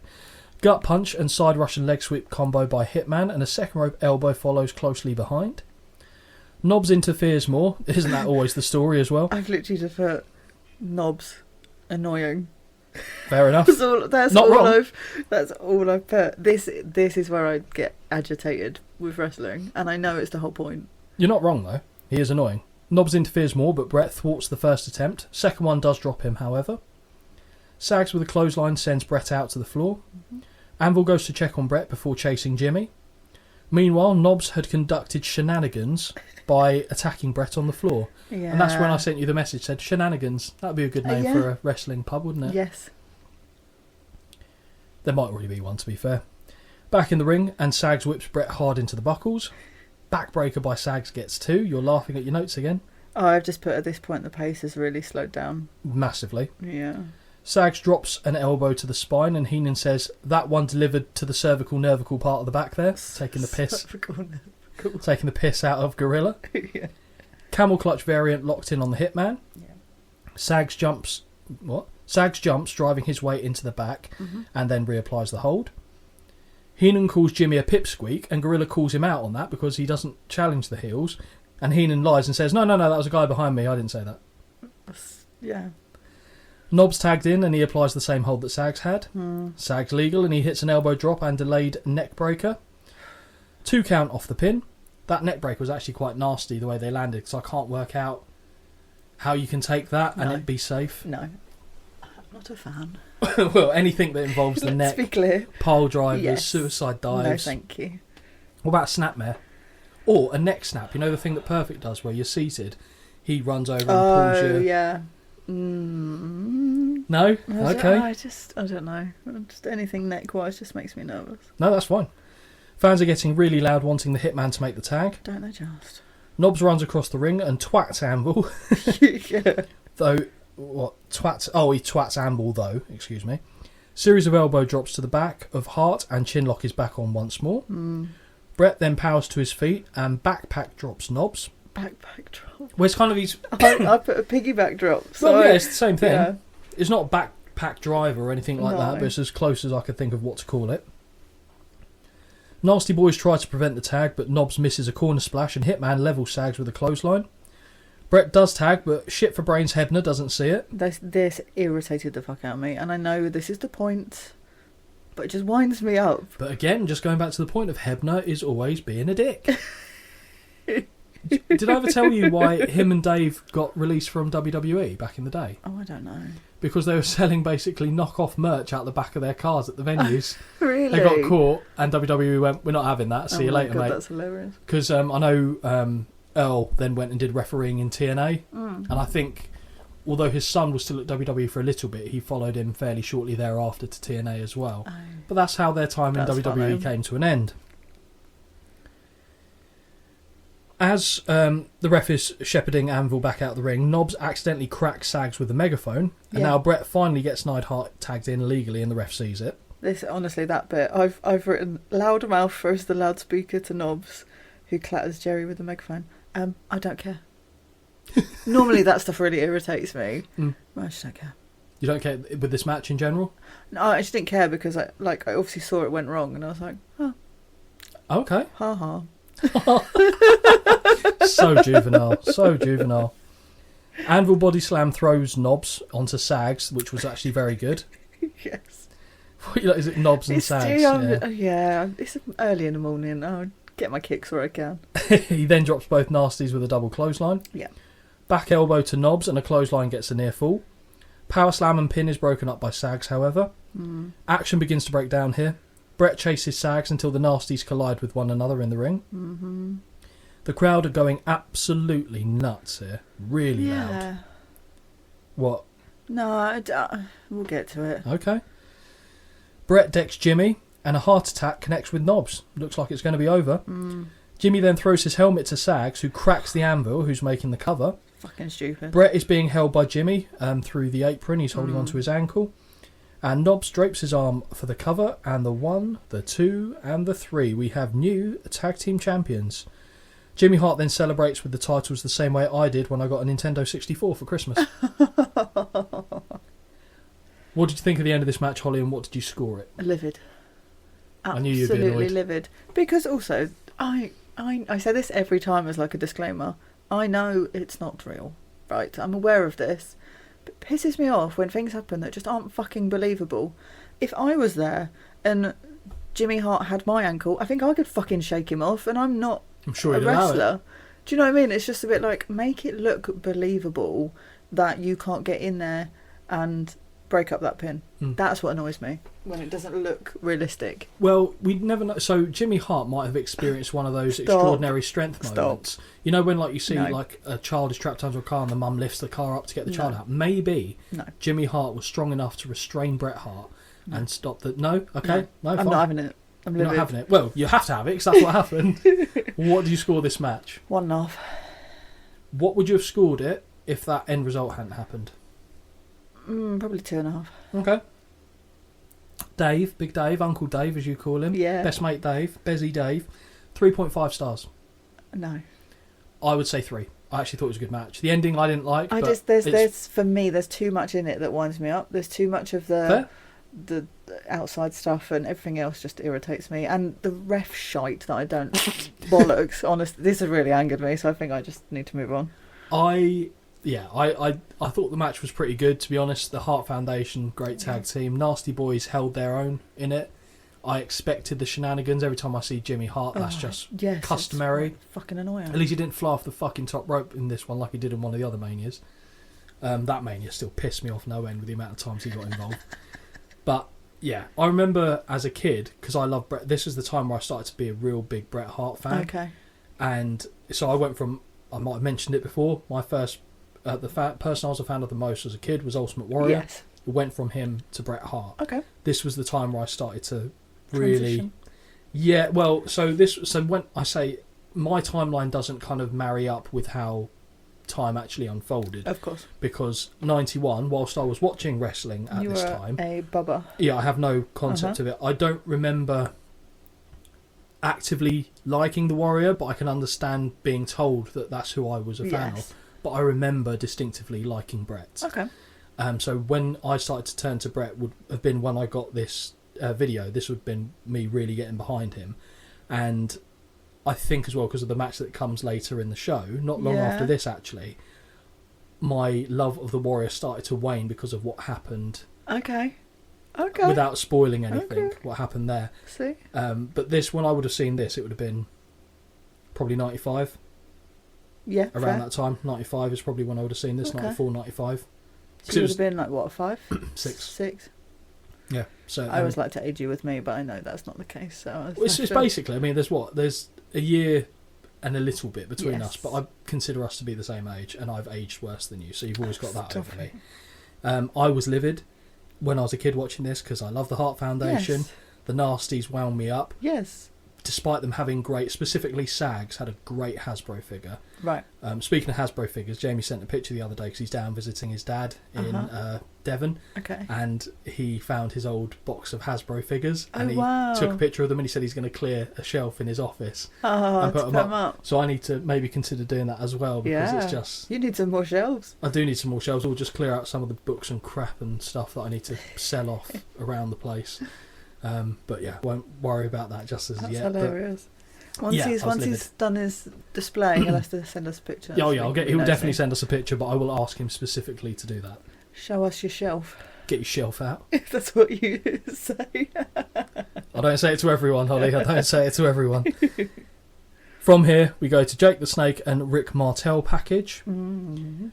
On the set of Brother Love, Martel sprays arrogance onto Damien before getting Jake in the eyes. Mm-hmm. Jake played this so well. As a kid, I genuinely thought he'd gone blind. Like, legitimately thought. Obviously, watching it as an adult, I know.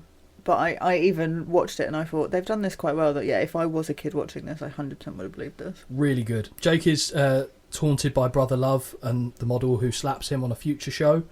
Jake DDTs Brother Love because he grabs a hold of him and just plants him with it. I saw something from Bruce Pritchard that says he was quite comfortable taking this bump because he wasn't a wrestler in his own right. Oh, okay.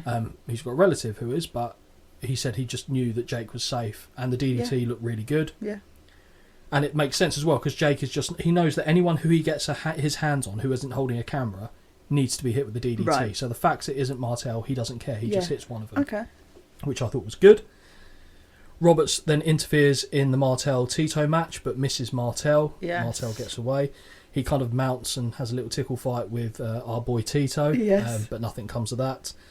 The Milky Eye, that was brilliant. So good, it's clever, but grotesque. Yeah. And as a kid, don't get me wrong, I'm not a fan of snakes, I've readily admitted to that, but I really like Jake Roberts, because again, this was my first introduction to him, and I remember thinking he was cool.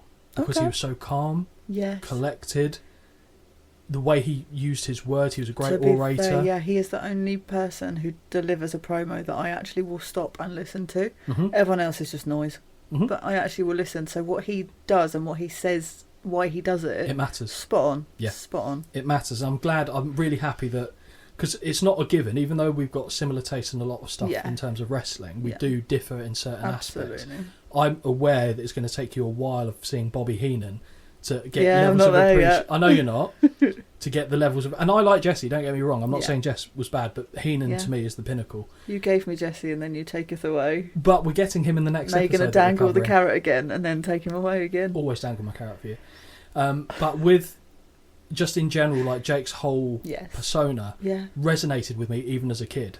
So I could see why he was so popular, and it's just great to see him getting his flowers, basically, for his career of work. Mm. Very intense promo from Jake here. Yeah. He basically says, I'm not going to do an impression because I can't. Not that usually stops me, mind. He says, the blind leading the blind. Even a fool knows that man only has 5 senses. But a snake has 6 senses. We always do things better in the dark. And the camera just zooms in on him close for effect. Yeah. Good stuff. It does work, but I did listen to this because he's the only promo I listened to. Yep. And I was like, oh no, what's coming now? Funny you should say that. So I got a text And I didn't, because I think we'd been talking about something else. Yes. I think it's about your dating life, actually, at the time. My abysmal dating life, yeah. We won't go into that, not at this stage anyway, that's a conversation for another time. And it's always a conversation for another time. And Holly just sent me a message and said, Scott, and I just went back and said, what did they do now? Yeah. She went, what the fuck is this match? And you knew. I knew straight away. Yeah. I knew straight away what you were talking about. Yeah. So the match between Rick the Model Martel and Jake the Snake Roberts was a blindfold match. Holly, what did you expect that we were going to see? What the fuck is this? I assume you've never seen a blindfold match before? Honestly, no. I didn't even know this was a thing. So weird. So weird. Not a fan? It's not a blindfold match because there's a little mesh box on there, because otherwise they'd pass out, I assume, on the bag they put over their heads. I can obviously see what's going on, but I just honestly, I died a little bit inside, and I was like, no, poor Jake. Yeah, I was going to say Jake's been done dirty at some WrestleManias, hasn't he? Yeah. Having to do Andre. What was the other? Oh, the Rick Rude draw. The blindfold match. He's not been given much to work with here, has he? My first comment just said, "What in fuck's name is this?" That's it. Blindfold matches in general, I think, are really poor because it's a silly concept. Because you're limiting the stuff that's going to make it interesting. However, I will caveat it and say, even as a kid, I enjoyed this because of Jake Roberts, basically. Maybe if I was a kid watching this, I would have found this amusing. It wasn't. I didn't find it amusing. I was so desperate. This made me angry. I was so desperate for Jake to get his hands on Martel. Yeah. I'll be honest, I was hoping after 30 seconds he just went, fuck this, took his blindfold off and then beat the shit out of him, but that, alas, didn't happen. So. And it wouldn't have kept Jacob being the face if he'd have done that. Although it would have been understandable at the same time. Jake's work in this is testament to him, to be fair. I think Rick Martel didn't do a bad job either. He actually played his part in the match very well. I know you're not a fan. I know you're not a fan. He is a traitor to our boy Tito, but still, he performed his role well. Yeah. I have not got an interest in seeing blindfold matches ever. Nope. But I know there have been others that, I think there was one in TNA that was fairly well regarded for, again, within the confines of this match. Yeah. I'd be surprised if anything touches this in terms of a blindfold match if we happen to see any more going forward. Okay. Sorry, I've seen some of the notes I've got coming. I was really angry, clearly, when I wrote these. And I understood that. I thought you were going to have a really tough time with this, I'll be honest. Yeah, I mean, I did, but it also reminds me of... Have you seen the film Blockers? I really like it, with John Cena and Leslie Mann, I think she's called. Yes, I have. And it reminds me of the bit where they go to... It's trying to stop their kids having sex, basically. Yeah, and they go to the house of the boy who's going to try and have sex with one of the girls. And it's the mum and dad, effectively, are blindfolded, playing... Is it Marco Polo? Yes. In the house, and it just really reminded me of that, because then Cena and that get involved, and I was just like, oh, what? No, focus on what's going on. But just... Great reference. Thank you. My first notes here say, such a terrible idea for a gimmick match. Basically guarantees crap wrestling. Yes. Or barely any wrestling. Well, yeah, quite. Really good build-up for this one, though. I think story-wise, this was... Yes. I would say... comparable build-up-wise to Warrior and Savage. Now that's quite controversial. It is. But the way that Jake played it so well. Yeah. Granted, I appreciate that Savage and Warrior is considered higher, but I don't think this is as far off as people. For me personally, anyway, the build-up. Yes. The build-up. Yeah, not the match. No. I mean, fuck the match. But the build-up was very much. It's one of my notes later. Yeah, I can read it from here actually. And I mentioned, again, what I said to you a second ago. I was excited to see Martel get punished. Yeah. Jobber's entrance for the model tells you everything you need to know again. This was my favourite look and gear of Jake the Snake Roberts. Okay. Wet, longer hair, wasn't the poofy mullet or the bouffant. Because when I say poofy, it's just to be clear, it's not a slur there. It's a different word. Fluffy. Floofy, yes. This was my... Yep, so I've said that. The refs tie the bags onto both men. Does this remind you of any dates you've been on? Such a dick. No. No? No, Okay. I don't go to those sorts of parties. Anymore. I can't imagine my notes will be extensive on this one. Oh, they are? Yeah, they are extensive, Okay. yeah, because I'm a dick. Okay. I will say this, though. Jake Roberts is a fucking genius. Okay. He uses the crowd to help direct him towards Martel, who is just skittishly bumbling about.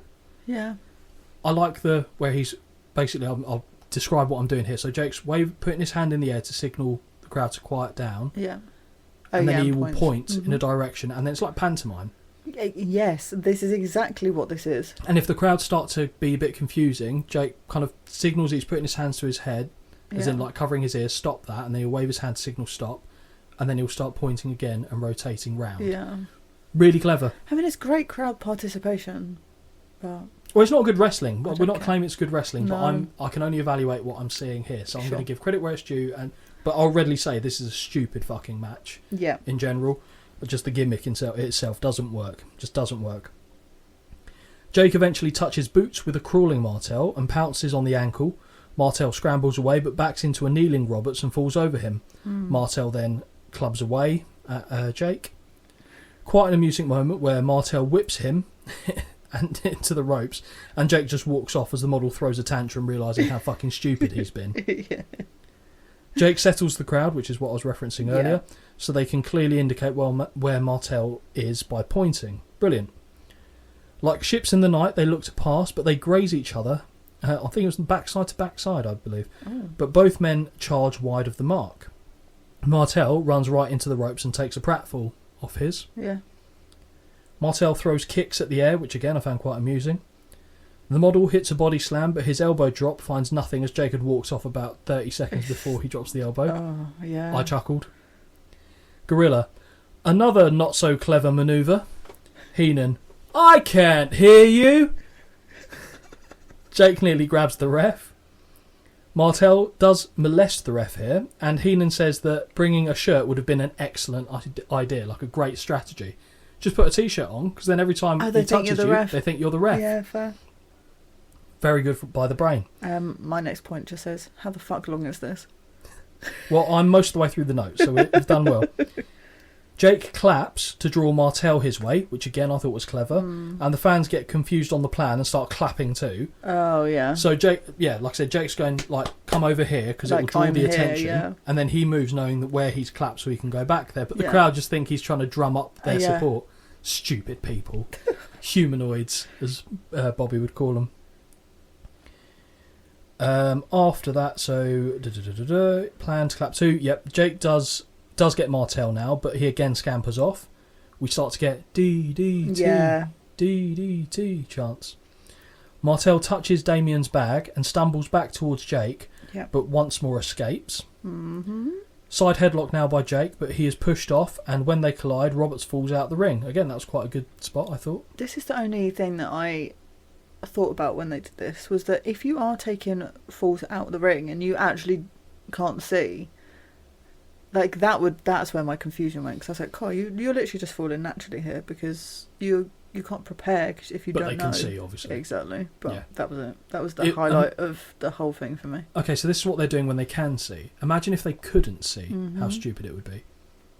I know. Gorilla. He'll have difficulty finding him now. Heenan. Excuse me. Martel! Martel, he's on the floor!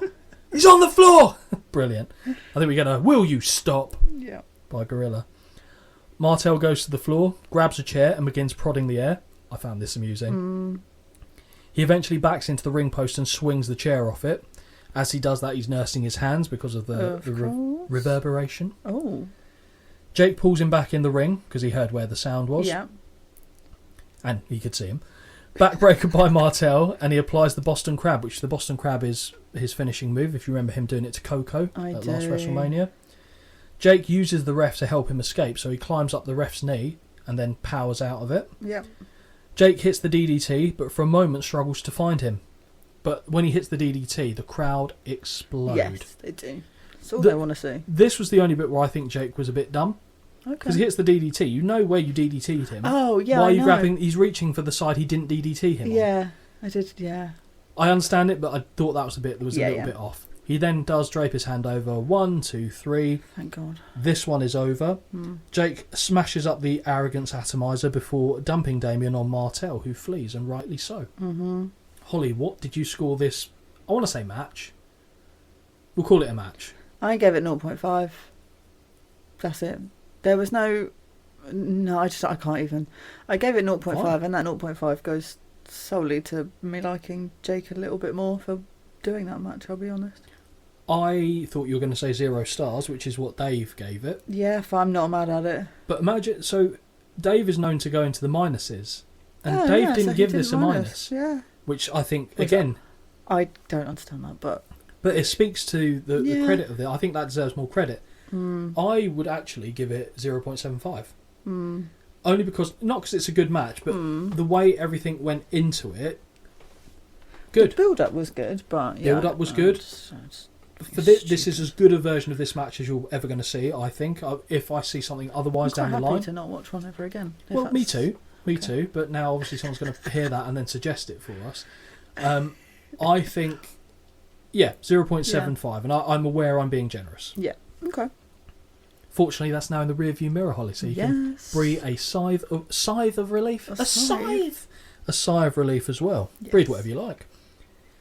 Marla Maples now interviews the Nasty Boys and Jimmy Hart. Poor girl. Poor girl is exactly fucking right, Holly.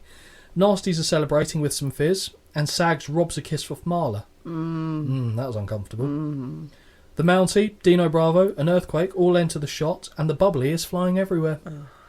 All I can hear Marla say is, "Let me think about it," as Earthquake is bellowing at her. Yes. So right in her face as well. Earthquake asking for a date or something? I honestly don't. But she's going, "Let me think about it, and getting drowned like a rat. And effectively pushed further and further back out of camera shot as well. And it's like, okay, just get her out of there. Poor girl. Yeah, well, poor girl indeed. That's the end of that segment. Thank God.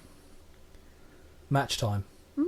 This is, at the time, I wonder... Well, definitely at the time they wouldn't have realised this, but this had a lot of importance. It was a significant match going forward. Oh, really? You sound surprised by this, but it was match number 1 of the streak. Oh, of course it... that's so dumb, because even when I text you about...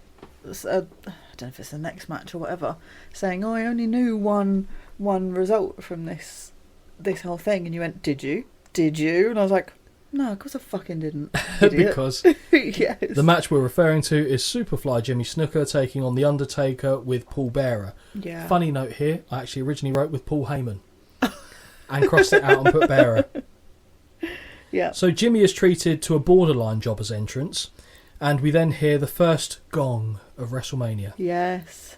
The cameras try and catch a scared-looking kid who just dead-ass stares back at the camera. Oh yeah, it doesn't... Quite unsettling, I thought. The kid's just looking away and then... Bang, right to the lens, staring at it. Doesn't blink. Second best promo of the night, this. Low angle camera shot as the dead man walks to the ring is very effective. Yep. Very, very effective. Good bit of mise-en-scène. Ooh. Heenan thinks that someone close to Paul Bearer or The Undertaker is in the urn. Gorilla says, well, if you're the journalist you claim to be, why don't you go find out? Heenan says, well, there's just some things I don't really care about. Good.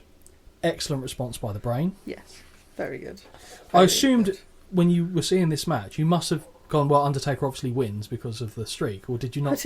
Honestly, I was so dumb. That's amazing. So dumb, I didn't even think about it. That's amazing. Didn't even cross my mind. Stare down between the two men, and Snuka is absolutely yoked to the gills here. Yes. Look at this man, is what Heenan says when the camera goes to the Undertaker. Then it goes to Heenan, and he goes, look at that man! Undertaker attacks Superfly from behind. Superfly takes a beating in the corner. Yeah, I've got Gorilla. What a package. Gorilla lists Taker's plus points and says, what a package. Oh, I'm so glad you got that too. Undertaker chokes Snuka against Snuka against the rope. Snuka, loopy. Before connecting with a flying clothesline. Yes. I'm not a fan of the flying clothesline. I'll be honest though, he, for a big guy...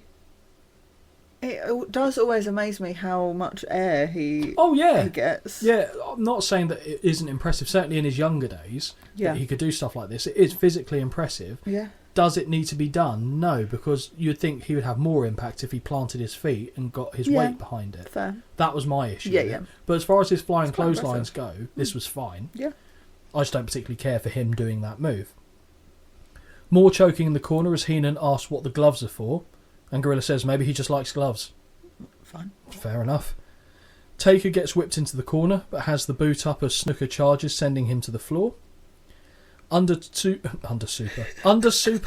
Undertaker suplexes Snuka back into the ring. I'm sorry. It gives me great pleasure when you get words wrong because I do it on the regular and you never really do.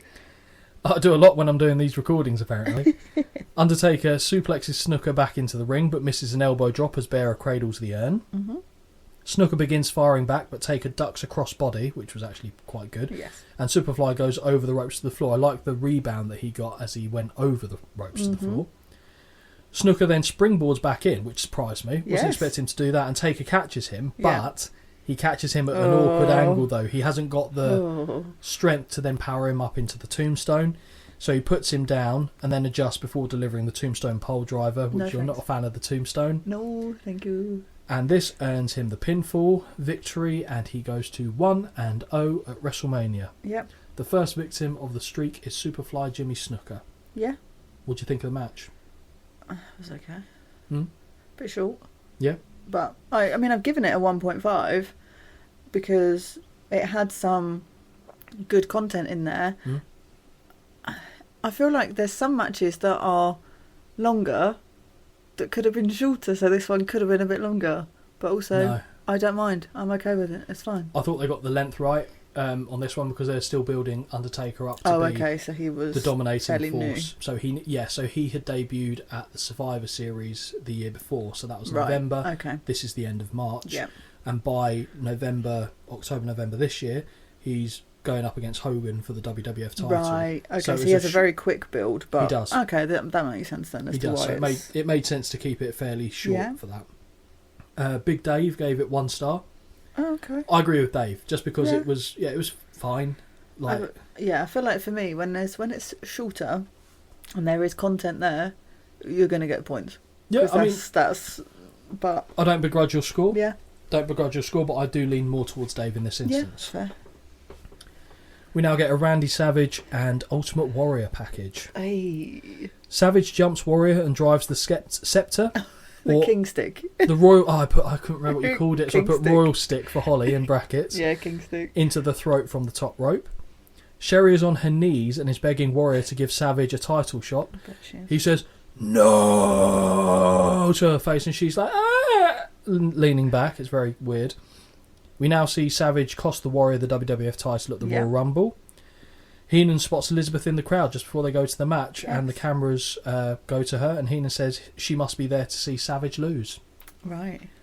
Because the parameters for this match, Holly, career versus career. Macho King Randy Savage with Queen Sherry versus the Ultimate Warrior. Don't worry, I've got the reasons as to why it was a career versus career match, but I got it later on. Thanks. What did you think when you realised, one, that this was a match between the two? Were you looking forward to it or not? And then when you saw it was career versus career, what was going through your head? When I saw it was these two, I was here for it. I do like Savage. I mean, I know... I started off not because I heard of all the stuff outside of the ring and of the way he was with Elizabeth and all that sort of stuff. And immediately I'm like, ooh, and then I'm like, just take it for what it is. So, here for it. And also these two together, I'm okay with that. I'm alright. I'm not angry about it. Why have you got that face on? I don't know, I just really enjoyed it. Yeah, that's fair. But this was one where I knew the ending. How did you come to know the ending of the match? I've seen many a clip of the ending of said match. Fair enough, that makes sense. Had you not known that, who would you have been backing? Oh, even at the beginning, even though I've put, I know how it ends, I'm still backing Team Savage. 100%. Fair enough. 100%. I like Ultimate Warrior, but always Savage. Always Savage. You even wanted to back him against Hogan for a while until he grabbed Liz's chin. Yeah, see? Yeah, that's fine. Sensational gear on Savage and elaborate but certainly less appealing gear on Sherry. Great entrance though. Yes, very good. Oh, actually, without that coat thing on she was wearing, Sherry's gear is actually pretty good. Yeah. Yeah, much better. Like, the thing she had on was a bit... weird. Not Ursula from, like, the Disney films. Yes, but Little Mermaid, yes. Yeah, she had something about it that wasn't quite right, but I was thinking Maleficent is what I'm thinking, is where I meant to go with that. Here comes Warrior, and he isn't running. Why didn't he run in? I think it's to signify the importance of the match. And Two reasons. Lengthy. One is the length, and he didn't want to blow up. He made that mistake against Hulk Hogan the year before. Yes.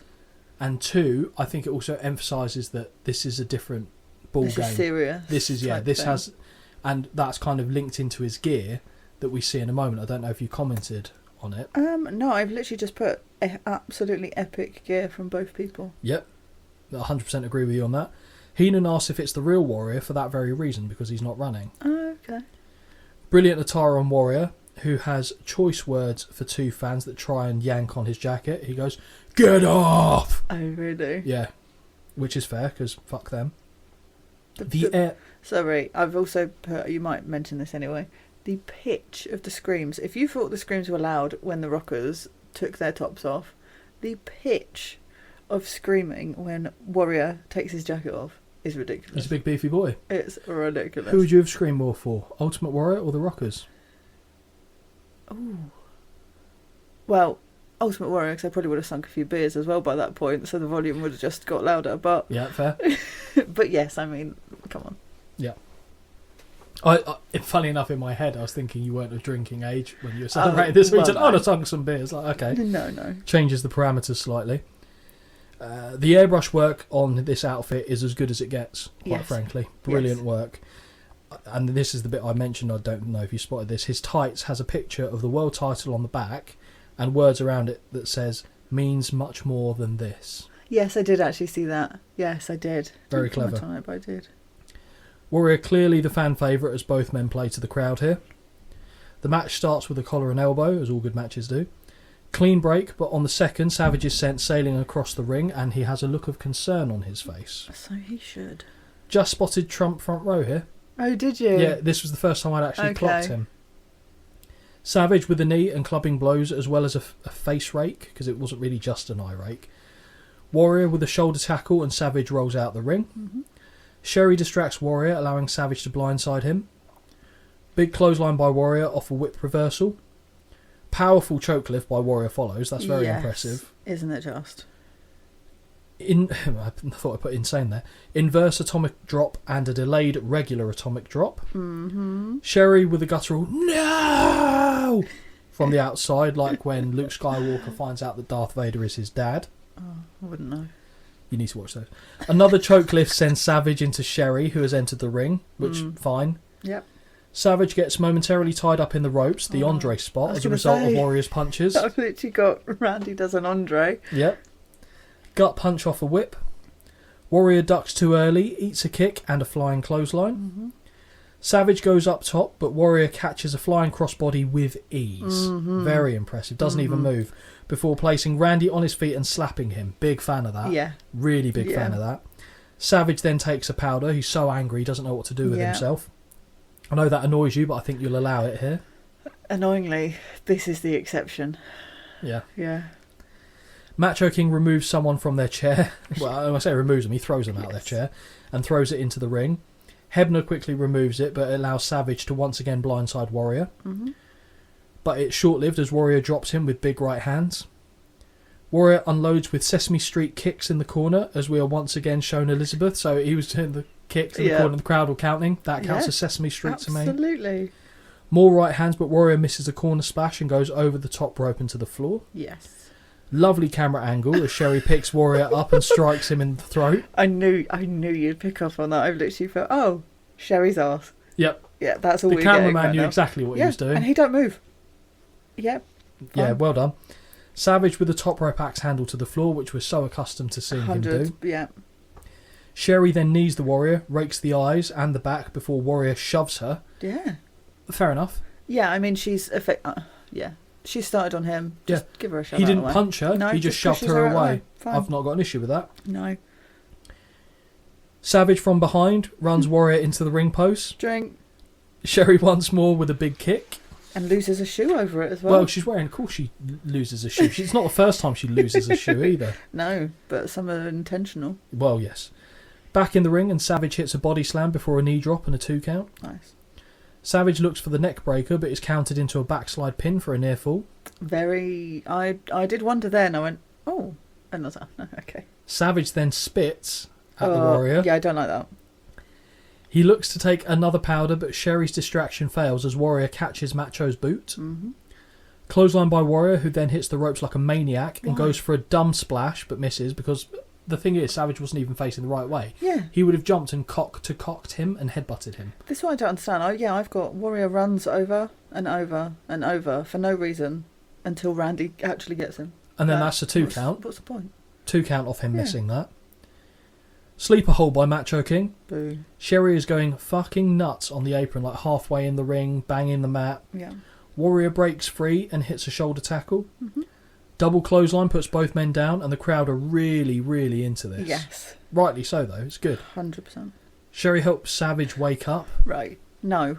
Get off me. I'm sorry. Sorry, to be clear, I'm not on Holly. Yes, no, you're not. But I know it's all for theatrics. Like, I get it. I was just like, if I'm him as well, and that's what you're doing to me, get the fuck off me. He might like annoying. A bit of spanking and slapping. It was annoying. We don't know what Savage was into. She just rocked him around, like... Other than up to his nuts in Liz at some point, I guess. That was what he was up to. Small package by Warrior, that's a great segue. Hey. But Sherry has Hebner distracted. Of course she does. Warrior complains to the ref as Savage hits a running knee, sending Warrior crashing into Dave Hebner. I think it is because it's the more portly of the Hebner brothers. Okay. How he lands, I cannot explain. It's unreal. Sells it like a champ is what I've got, but I don't think he even sells it. I think he's genuinely just clattered. And then invertedly lands, like feet on ropes, head floor, and then slowly. But rigor mortis sets in immediately. Yeah. Like when you get knocked out, depending on how you get knocked out, it's often you do one of two things. You go fish-like, or you go completely rigid and all your muscles tense up.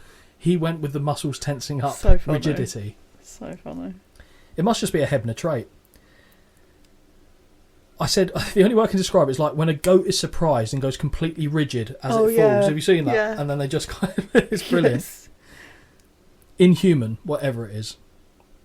Savage restrains Warrior as Sherry takes flight from the top, but her shoe connects with Macho King instead. Of course it does. Warrior then marches after Sherry, but when he grabs her, Savage pulls a schoolboy roll up for 2, which was good. Savage pulls Warrior face first into the buckles. Mm-hmm. Guillotine over the top rope follows. Back to Elizabeth again with the cameras. Of course. Savage with another guillotine, but he does the one where he jumps over the ropes to the floor. Oh, yes. Which I like that one. It's good. Clothesline to the back of the head. Body slam gets a 2. Top rope elbow, not once, but 5 times. I liked it after 2, and then by this point I was like, oh, okay. 3's fine. I think they should have stopped at 3. Yeah. 1, 2, no. Warrior kicks out of 5 elbow drops from the top. Warrior begins shaking the ropes before marching around and levelling Savage with a series of clotheslines. Of course. Military press and running splash to the back. 1, 2, Savage kicks out. Yes. I've only ever seen Hogan kick out of that before. Oh, really? Being military pressed. Wasn't it? Yeah, so he military pressed Hogan at the last Mania, and then Hogan started to come back into it, then missed the leg drop, then Savage did splash him. Warrior did splash him. This was interesting. So Savage kicks out and Warrior looks at his hands, like, because he always talking to his gods and the higher powers, and he's basically suggesting that they failed him. Like, do you want me? Am I to retire? Is that what you're expecting of me? Normally you'd think, what hokey bullshit, but because it's Warrior, you kind of go, he probably does talk to his fucking hands. He leaves the ring, but Savage clotheslines him on the apron, so he doesn't get far. Sherry holds Warrior in place over the guardrail as Savage takes flight, but no water in the pool on this occasion. Obviously. Great camera shot as well, because the camera's really low angle, and it shows how hard Savage was coming at him, so to speak. Back in the ring, and Warrior hits 3 flying shoulder tackles, each one sending Savage to the floor. But the third one, he kind of grabs him before he falls completely, pulls him in, puts his foot on the chest. 1, 2, 3. I don't like that pin. No? I get it, and I understand it, but I don't like it. I'd rather it was a proper...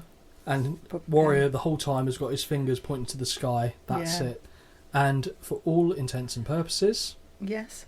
Macho Man Randy Savage, or Macho King Randy Savage, is done. Yes. So you knew that ending was coming? I knew it was coming, never seen it, as in that part of it. I've seen what follows now. Before we get to that... Yes. What would you score the match? So, I had to sit, I had to take a minute and literally sit and go, I Right, brain, come on. I struggle sometimes with scoring matches because I compare them to other matches where I've scored them either lower, higher or similar. I thought you said you don't do that though. No, but this one I really did. Okay. Because I then... right, fuck it. I scored it 4 out of 5. I loved it. But I struggled giving it a 4 initially because all I could think about was the Triple H Stone Cold match. No, not Stone Cold. Tag Team. That one, the tag team, yeah. And I was like, but that got... And I was like, these are 2 completely different generations here. And the triple threat. Edge, Triple H, Jeff Hardy, you scored highly. And I was like, just take it as it is. 4 out of 5. Loved it. I think you're back on the same wavelength as Big Dave. 4.25. Oh, really? 4.25. I freaking loved this. And it had the things in it that I hate, but I still loved it. I agree with your score. I'd give it 4. Yeah. I think it was a really good match. Good storytelling. 100%. Both of them worked their asses off. Yeah. And for Warrior, who I've readily said wasn't a good in-ring wrestler, he had his limitations. The last 2 matches we've seen him do, good matches. They work within the parameters of what he can do well. Very good. 4.25 by Dave, and I don't begrudge it either. No. We now get many a note for what's coming next. We now go to the post-match antics. Yes. So Warrior retrieves his jacket and poses for the fans in the ring. Sherry cannot believe that Savage has lost. Cannot believe it. She rips part of her outfit off, the bottom part, and is screaming at him. She unloads with kicks, and Elizabeth has seen enough. Yes. She jumps the guardrail and throws Sherry to the floor. Because Savage doesn't obviously know what's happened here, he kind of swings back at whoever's there, and it's Elizabeth who takes a step back. At this point, I'd like you to jump in. What were you thinking at this point? I honestly loved this. This took me on such a journey. This to me is, I know wrestling's fake, I'm aware, but this to me gave me film vibes. Yeah. Like, it proper took me on like a, oh no. And especially when he reacts to her being like, get off, because he obviously doesn't know that it wasn't, say, her that was kicking him. I was like, my little heart, my cold little heart was proper like, oh, this is literally heartwarming. Really melted me. I thought Heenan and Monsoon actually do great on commentary here, building this whole thing up. And it culminates, like they're basically, so we've got Heenan and Gorilla say, he's loved her all along. And Bobby goes, oh, you can see that she loves him. And they're just really kind of amping it up and adding to it. And they culminate with a hug and the crowd explode. Loved it. Explode. Like at WrestleMania 4, Savage lifts Liz onto his shoulder and we see the crowd, like women in the crowd are fully crying. Yes, I saw that fully as well. Crying. And I was like, yeah, but also I get it. Yeah. I get that. Yeah. And you know that they've actually got... I didn't cry, but I could understand why in that moment people would be. Absolutely. And you know they've actually got a relationship as well, so there's threads of truth there. And then Liz goes to do what she normally does, which was lower the ropes for Savage, but no, not this time. That. Savage tells her to step away, and for the first time that I can recall, he lifts the bottom, or he lifts the middle rope, steps on the bottom rope, and lets Liz go out. It's something so small as well, but it just that I think actually was more than anything else. He then stays in the ring, has his little moment with the fans. He's fully babyface at this point. 100%. Fully babyface. And now I'm going to educate you. Oh, good. I was going to say, because I do have a question. Please. My thing says, but Savage didn't retire. He took a break away, didn't he? He did. He obviously didn't retire. So what was the point in it being a career-ending match? So he was stepping away for a while. It was his decision. He wanted to step away for personal and family-related reasons. So him and Liz were still together at this time. Oh, okay. They had been having some difficulties going up to this point, but they wanted to try and have a kid. Oh, okay. The reason why he needed to step away from that wasn't so much the procreating side, it was that he needed to get off the steroids because it basically made you fairly sterile. I see. So he needed time, and he didn't want to diminish his physique when he was on TV. So he said, let me go away from that. They set up this retirement match for that purpose alone, because he does come back in, I want to say, he still does, he makes appearances, but not in a wrestling capacity, really. I think he comes back in 92, late 92, mid to late 92, it was around that time.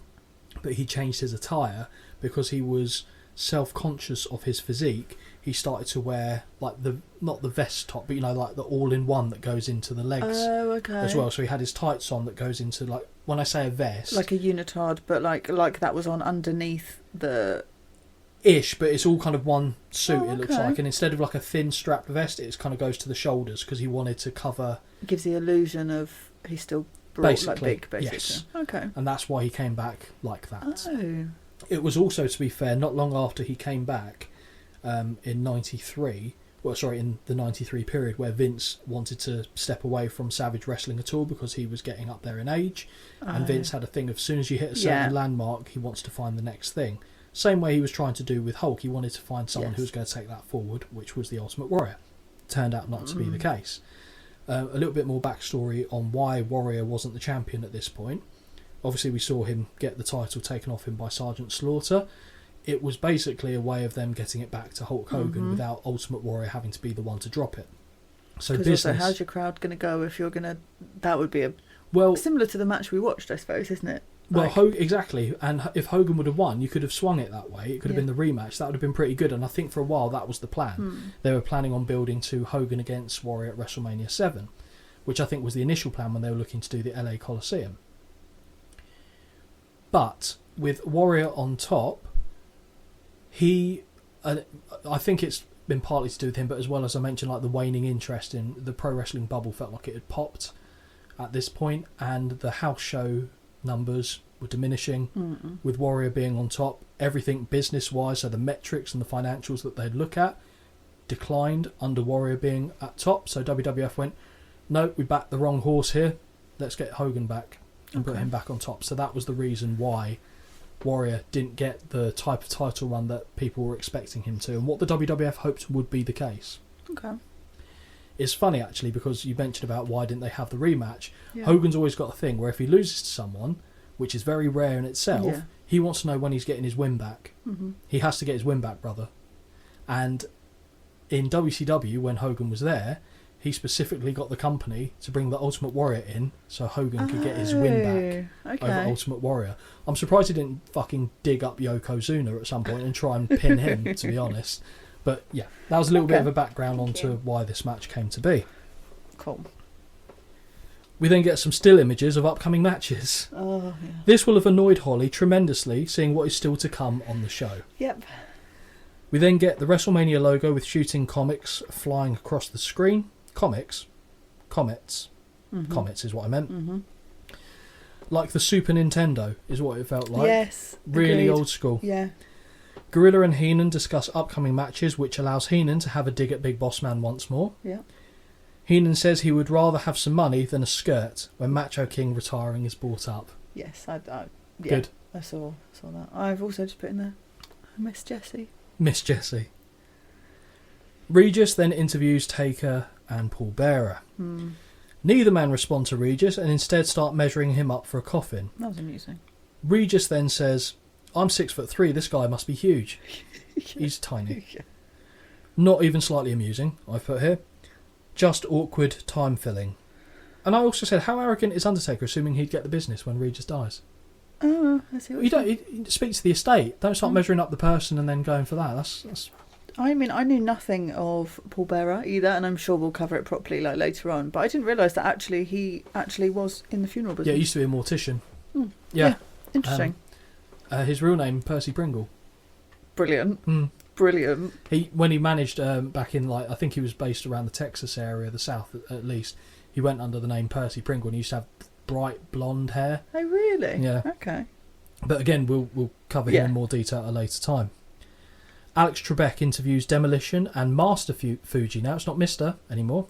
He's slimmed down, I noticed. Yeah, he has. Slimmed down. Well, he ran that 10k last Mania, didn't he? Or 5. 2, yeah, whatever. He's been running ever since. But yeah, this is the first thing, and actually I put Demolition, I can't win these two. So I just focused on Fuji slimmed down. New looking Demolition, as Crush has now replaced Axe. So we mentioned about how Axe stepped away because they said he had heart condition, but he said it was food poisoning. They've also got Mr. Fuge the Stooge once more on their side, because obviously he left them for the Powers of Pain. Of course. Smash, whether playing a face or heel, needs a slap in his stupid fucking face. Ridiculous gurning by the man. It's all the Kenneth Williams, matron. It's just, stop it, mate. Crush says Master Fuji knows all about pain, torture, and suffering. That asks more questions than it answers for me, I'll be honest. What's he seen? Oh. I know he had a job for life at the company. What's he seen? What's the man seen? Regis then interviews Katao and Tenryu, sorry. Fuck me dead, this is awful. Yep. Kitao and Tenryu don't respond to Regis, who resorts to shouting out Japanese brands like Toyota. Yeah, awful. And they go, Toyota. That's the gist of it. Reminds me of Night at the Museum when Ben Stiller communicates with Genghis Khan. I've not seen it, sorry. Basically, Genghis Khan is talking whatever language they're portraying, Mongolian, whatever it is, and Ben Stiller just starts shouting gibberish back at him, going to, and then they go, oh, as if they're understanding what he's saying, right, and this just gave me those. Yeah, and I know they were going for funny, but this, I'll tell you who this stinks of, Vince McMahon. Yes. Stinks of old Vinnie Mac, this. Yep. Kitao and Tenryu point at Regis and say, oh, Kathy Lee, who was the co-host for Regis and Kathy Lee. Oh, okay. And then he goes, no, Regis, you Tenryu, you Kitao, me Regis. And he's actually fucking pinching them on the cheeks as he says this. God. And I'm concerned. Yeah. I'm concerned because I know what both of Tenryu and Kitao are like. Oh, dangerous men. See. Dangerous men. But they seem quite happy in this, I must say. Yeah. We then go back to Alex Trebek once more, where he's interviewing Jake the Snake. Alex says he doesn't like snakes. Jake says, but Damien is a big fan and he would like to be on the show. Trebek then flees. Yes. Bobby Heenan is laughing his arse off, saying that he was the one that set up these interviews. And I hated the interviews, but seeing Bobby happy like that because he claims to set it up made me happy, I'll be honest. From here we go to another match. Demolition with Master Fuji versus Kitao and Tenryu. Demolition, thankfully, sans glitter, but also missing their great entrance music. Yes. We don't have Here Comes the Axe, Here Comes the Smash, because we don't have Axe anymore. And I'm very sad. Kitao is confirmed as a former sumo champion. True. Yeah. True story. And Heenan says, boy, he's a big fortune cookie, isn't he? Gosh. Heenan also asked what his name is, thinking Gorilla had said hand towel. God. Cameras pick up Asian fans at this moment in time. I don't know if you spotted that. No, I didn't. No, I've seen one of my notes that's coming, and I really hope it's a commentary note. I would imagine so. I can only hope. I have to at some point actually go dive into my notes because I've done a bit of research for you to get some information. Okay. But we're not quite there yet. Okay. We're nearly there. So the match starts with Demolition jumping Kitao. Yeah. The former sumo fights back but gets blindsided by Smash. Smash comes in from the backside. As all good smashes do. 100%. Oh, this is not me making this up. Someone definitely said that. Oh, okay, I see what you said. That's not me. Right. I would not have said that about this match. She doesn't disagree with it, but no. That's the same. That's what? No, okay, cool. Words. Stop. Where am I on the page? Kitao chokes Smash, but Demolition gained the upper hand as Tenryu is shepherded into his corner. Do you know anything about Tenryu and Kitao? No.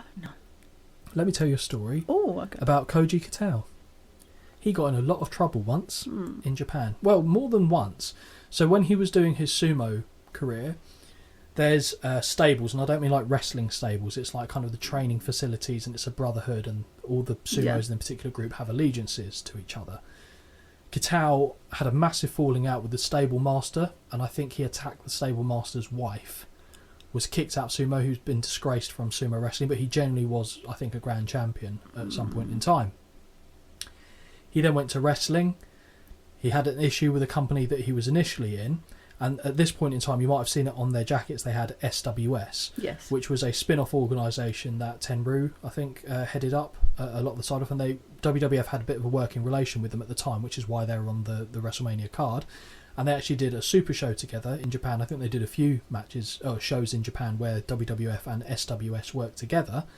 And it was in SWS, not long after this at all, that Kitao got himself in more trouble. I've got the story for you here. So speaking of Koji Kitao, in SWS he was booked against WWF representative Earthquake John Tenta, initially losing to him on March the 30th, 1991 at the Tokyo Dome. So a week after WrestleMania, this is. With the result to be repeated in a rematch 2 days later. Kitao wasn't happy about this, as Tenta was not a particularly accomplished sumo, with the number article mentioning that SWS wrestlers had needled him about it, singling out veteran Don Arakawa as one of them. So basically they were saying, oh, you were a much better sumo wrestler legitimately than Earthquake was, and yet you're losing to him twice on this. Okay. They were getting so into his ribbing head. him effectively. Living there rent-free. So when the match hit the ring, the second one, Kitao was uncooperative and vaguely threatening, with Tenta later telling Numbers Gantz Hori that Kitao applying pressure in a Fujiwara armbar was when he realised he had to cease cooperating himself. Okay. So basically, he was trying to turn it into a shoot fight. It turned into a standoff, which ended with Kitao kicking the referee to get disqualified before grabbing the house mic and making comments about pro wrestling being fake. He said, "How do you like this? Pro wrestling's fake." Like, legitimately not supposed to be doing this, went into business for himself. Within days, Kitao was fired. Oh dear. Well, that's interesting. It was a very hot topic at the time as well, because this was before the Montreal Screwjob in 97, so wrestlers weren't going around shouting the inner workings of the business like they are. Well, they're not shouting about it now, but everyone knows. Exactly, they know more than they probably should, to be fair. But yeah, so that's one story of Koji Kitao. Okay, I've got a reference for later on in the show. That's not for now. Hopefully you found that somewhat... I did find that interesting. Yeah, I love a story. Yeah. Oh, I thought we were partway through a match. I was like about to start reading the next segment. We're nowhere near that. If you like. No. Fuji strikes his cane over the back of Kitao as Smash is tagged in and hits a back suplex. Heenan is asked if he knows what it takes to be a grand champion. He says yes. Gorilla asks of sumo. Heenan says, yeah, you have to eat 1,100 bowls of rice an hour. Yeah, I did hear that. God. Brilliant. Gorilla says, sorry he asked. Crush connects with a top rope double axe handle to the back and body slams Kitao. Smash back in and he throws a few right hands before choking Kitao over the top rope. Heenan gets confused with Kitao's name once again, and Gorilla says, you'd have been confused if his name was Fred. Heenan, his name's Fred Kitao? Actually had me laughing out loud for this one. It was brilliant. His name's Fred Kitao? Brilliant. I couldn't with this match because the crowd is dead. Yes, they are dead. The arena even looks empty. Like, it looks like people have left to go and get a beer. beer. I think Donald Trump and his collective have left. You can actually see empty seats, and it's just a bit like, oh, it's just not giving. Especially after, I mean, it works with W, but after the last match, it's like, yeah, this is not where I'd want to be on the match card. Yes, no, I agree, and that's why they put this here. Of course. But what was great about Heenan saying that was the whole match he's struggling with Kitao. Then as soon as Gorilla says, you'd get confused if his name was Fred, he gets the surname perfectly. He goes, Fred Kitao? Yes. Brilliant. Crush hits some headbutts as Heenan refers to Kitao as Fred from now on, which is brilliant. Kitao fires out of the corner with a lariat. No, with a what? Oh. Yes. A lariat, although I've put Lariel. To Smash and makes... he comes out with some L'Oreal and washes his hair. Slow-mo. To Smash and makes the tag to Tenryu. Tenryu opens up a butcher's as he unloads with chops on Smash. Drop kick to Crush and a body slam to Smash. Wild backwards top rope elbow misses, however. He just kind of walks to the top and then throws himself blindly backwards but misses. Yeah. No water in the pool. Big boy Crush back in and he hits a nice backbreaker. Smash in with a back suplex. Tenryu rushes in to prevent Demolition hitting their finish. Smash just stays there awkwardly holding Tenryu over his knee, which was odd. No, Kitao rushes in to prevent Demolition because it was Tenryu that was over his knee. Crush throws Kitao to the floor, but is pushed all the way to the floor from the top rope shortly thereafter. Yeah. Tenryu hits Smash in the back of the head with an enziguri before a weighty powerbomb. Yeah. And earns the team the 1, the 2 and the 3. I remember being shocked as a kid by this because I knew Demolition. I didn't know who the fuck Tenryu and Kitao were. Okay. And I remember thinking, how the fuck have they gone over? But Tenryu is a massive deal in Japan. Right. Massive, massive deal. I don't want to say Hogan levels because I feel like that's a little bit grandiose, but not far off those kind of levels. He stayed around in the WWF for a little bit, making odd appearances at big events. I remember him being in a Rumble. I don't remember if it was the 91 Rumble. It might have been, because it makes sense of them having the working connection around the time. But I just remember thinking, Demolition got absolutely duppied here. And it surprised me. That was my stomach, I'm so sorry. It was a very short match. It didn't really have much going for it. As you said, the crowd were literally absent in some instances here. What did you think? 0.5. Oh wow, you went straight to the score. Yeah, sorry. it really just didn't. And I even stopped. So I stopped watching after the Savage match. That was one of my breaks. So I stopped there. So this, again, was like the start of a new one. So I didn't even really have that sort of anticlimax or like drop down. It was, it's a new day. Like, I'm watching this. And I really... Kofi was there. Shut up. I'd really struggled to get into it. I mean, you're not a million miles off from Dave. He said 0.5, but he said minus 0.5. Oh. He was not a fan of this one either, Holly. Yeah, I don't know. Like, again, I'm not going to give it a 0 because I feel like there were parts of it that I thought were all right. Yeah, I'd go with your score, to be fair, because I gave 0.25 to something earlier, and I think this was slightly better than it, so 0.5 seems fair. Okay. From here, we get Mean Gene interviewing the Big Boss Man. Don't we just? An even trimmer Boss Man twirls his nightstick whilst his shirt is unbuttoned but remains fucking tucked in. Honestly, it really grinds me. So it really does. Do you not think he's come home from a hard day at work? He started unbuttoning his shirt and then he's gone, yeah, this will do. It's like putting lipstick on a pig. What are we doing? Oh. We need to sort it out. Have it untucked or tucked and buttoned up. I just would like to know what he's been doing because he's so sweaty. Atkins. Oh, right, so sorry. Right. Bossman says the insults hurt his mama's feelings because that was basically the big play that Heenan was doing. Bossman works his way through the Heenan family, which is true, to reach Mr. Perfect and a shot at the Intercontinental title. Really intense promo by Big Bossman here. Mm-hmm. I thought it was quite good. Yeah. And that was the storyline going into it. Heenan basically threw one family member in his stable at Bossman. Bossman beat one after the other other, so it did culminate here. Yeah. With Mr. Perfect. Yes.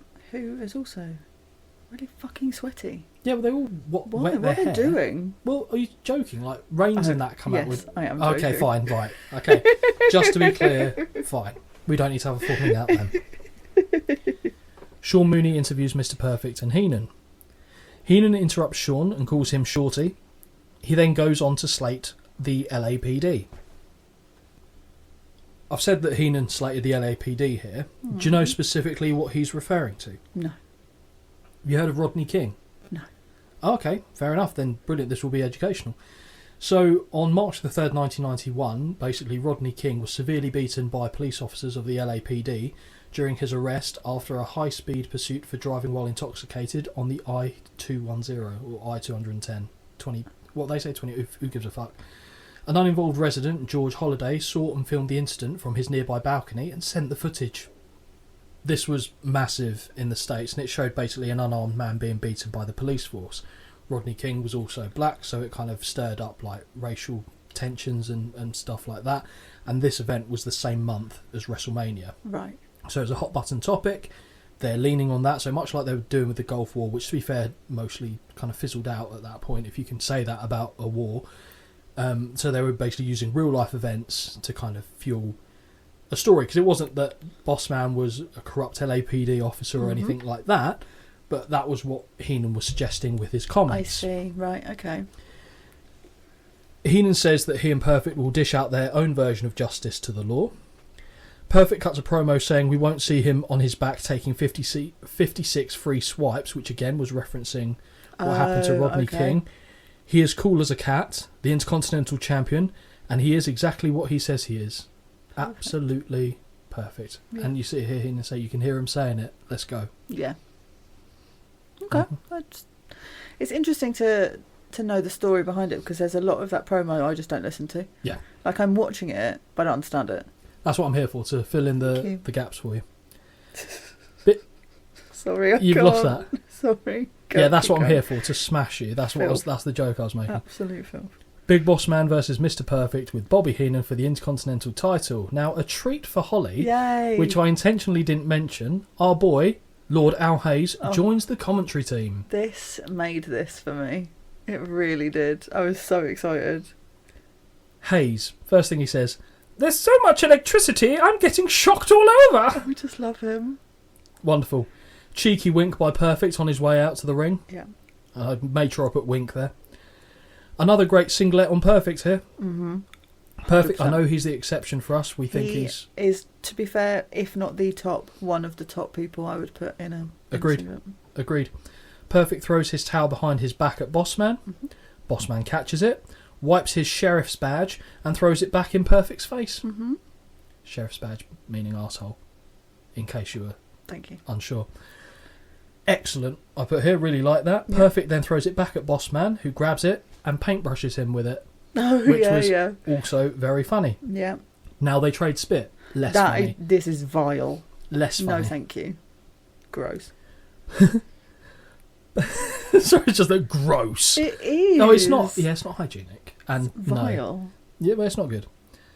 Perfect slaps him and heads for a powder, but Bossman is behind him quickly enough and spins him with a slap of his own. Right. I really don't want to get aggy about an oversell, but Mr. Perfect, please, honestly, it's fucking ridiculous. I mean, it's executed amazingly, but it's not happening. That's not a real reaction. The only sell of Perfects that I don't like, I didn't mind this one, is the bouncing out of being smashed face first into the corner, which we see here. We've seen it in other shows. Yeah. That's the sell of Perfects I don't like. Everything else I'm fine with. It's just, like, it's laughable. So it's fine because it's laughable, but it's just a bit much. A lot of people will disagree with you on that. I'm aware. I'm very much aware. So from there, we've got now they trade spirit. Back in the ring, and we get a manly hair pull spin by Bossman, which looks like that must suck. Yeah, but looks good. Yeah, it looked very good. The big lad then hits the original Baron Corbin corner spot. Thank you. I was going to say, so is this where... I know we see people now and we see people back then, and people have taken inspiration from stuff people have done. I'm assuming this is where Corbin's nabbed it from. I would assume so. Bossman is the only person that comes to my mind other than Corbin as doing this. Okay. I might be proven wrong. I haven't researched the move because who gives a Have you not researched? Because you'll get told off. Who gives a fuck? I'll comment on what I've seen, and Bossman's the only other person I've seen do this move. Nice. So as he comes around the corner, Perfect ducks the clothesline but can't avoid the boot up in the corner. Second corner flips Perfect upside down, which is the stupid sell I was talking about. Yep. Back to the floor, Perfect goes where Heenan tends to him on the outside, which again I'm okay with. Great rights in the corner by Bossman, but he misses a corner charge. Perfect flips off the impact from a corner whip. Bossman drapes the leg over Perfect's neck on the second rope. Bossman takes his belt off. Hello, ladies. Right. And lashes Perfect with it. Say what you want to say. Is this a no DQ match? As Al says, the ref has to stop this. It should be a DQ. Thank you. No. I got so confused. No, it's not. It's just chaos. And did you notice Al Hayes was leaning towards the heels on this? Yeah. On commentary, more often than not, Al Hayes leans towards the heels. He's so prim and proper, though. He is, but... Wow. Yeah, there you go. A little bit of information. Perfect wraps his fist with the belt and punches away on Bossman's ribs, but I don't see how that makes it worse. Personally, it's not a studded belt or anything like that. No, I don't know. Maybe it's to protect his hand rather than... Oh, maybe. hurt. Yeah, there you go. I've found it. His perfect hands. His perfect hands indeed, yeah. I thought you said pants, and I was like, what are you talking about? Perfect pants too, right? He punches away on Bossman's ribs. Strong corner whip from Perfect. Awkward kneeling reverse chin lock by Perfect, who uses the rope for leverage. Abdominal stretch now. Nice drop kick and a beauty, may I add, as Gorilla was wont to say, by Hennig. Bossman's nipple lands on Trump's lap after Perfect chops it clean off. Snapmare and neck snap combo from the champ. No, I don't know. Perfect plex countered into a small package for two. Hey. Kneeling blockbuster looks particularly unpleasant because Bossman has to kind of fall back on his own legs. Yeah. 2 count from that. Top rope nothing sees Perfect eat Bossman's boot, which I like Bossman getting his boot up, but what was Hennig going for? Yeah. Yeah, no, I agree. Great shot of Heenan on this one, where he looks stunned, like mouth agape. Perfect does a ludicrous bump off eating the buckles, because of course. Hair toss is the precursor for Perfect being dragged dingus first into the ring post. Drink. Shane McMahon-esque gut punches by Bossman before an uppercut sends Perfect over the top to the floor. Yeah. Wank punches. Yeah, I'm not a fan. Bossman starts walking down... Bossman, like it's a surname. Bossman starts walking down Heenan, but Perfect runs him into the stairs. Yeah. We having a drink for that or no? Has to be ring post. Yeah. Fair enough. Heenan gets some kicks in now. Stupid. Crowds... Hey. I know, sorry. Crowds start to get louder as Andre the Giant marches down to the ring. Poor bastard, look at the state of him. Just hurts my heart. It hurts his heart because he dies from it. So sad. Perfect removes the top buckle. Andre has grabbed the title for some reason, and Perfect keeps gesturing towards him. So Perfect spotted that he's got the Intercontinental title. It was like, kind of, what's he doing with it? What's he doing with it? Bossman eats the exposed steel in the ring. We assume. I'm pretty sure. We're not allowed to see this. We now have to watch Andre slowly walking around the ring. Do a wider angle. Let me see both. Yep, I agree. I think that's a fair point. As Heenan distracts the ref, Andre waffles Perfect with the title. Both men are now down. Bossman covers, but Perfect just about kicks out, just very close to getting a 3 there. And then Haku and Barbarian jump the ring, and we get a dirty DQ finish at Mania. Of course. Bossman fires back as Andre smacks Perfect outside. Really awkward trip by Andre and Barbarian, because I think Andre went and just started freelancing his decisions there, and it wasn't meant to happen. Bossman catches up to Andre in the aisle and smacks him on the back, and Andre for a moment looks genuinely concerned. He's going to absolutely fall over, which wouldn't surprise me. And then he raises Andre's hands. Andre raises his hands. They kind of share a couple of words, and I put Andre looked concerned when Bossman first caught up to him. What do you think this match should score? Before I do that, I said earlier about, is this where Corbin got his inspo from? Yeah. There's a move that Perfect does as well, and I only know it as being from Charlotte Flair, and I'm sure it's probably from anyone. Okay. But it's the one. Is it Natural Selection? Yeah. Yeah. That's the neck snap. Yes. But I don't know it as that at all. So the neck snap is normally done from behind. Yeah. But they're seated, and it doesn't drive their face in. So it's a variant. Yeah. I'm sure there's been other people that have done the Natural Selection before, but it was interesting for me to now start seeing more moves, or I don't know what you're going to call them, but that I've seen later on. Yep. So now it starts to pique my interest. Whenever I think of the neck snap move, I do think of Mr. Perfect. Okay. Rightly or wrongly, that's where my brain goes. Yeah, fair. So I gave this a 2.5 out of 5. Ding, ding, ding. We finally matched Mr. Meltzer. Really? 2.5 stars. Although the grief he gets, I shouldn't really be hoping to match. But he gets grief, and rightly so. But at the end of the day, if people want to take his ratings as seriously as that, then the more fool them. Yeah. Because it's one man's opinion. He's not going out there saying this should be the definitive guide.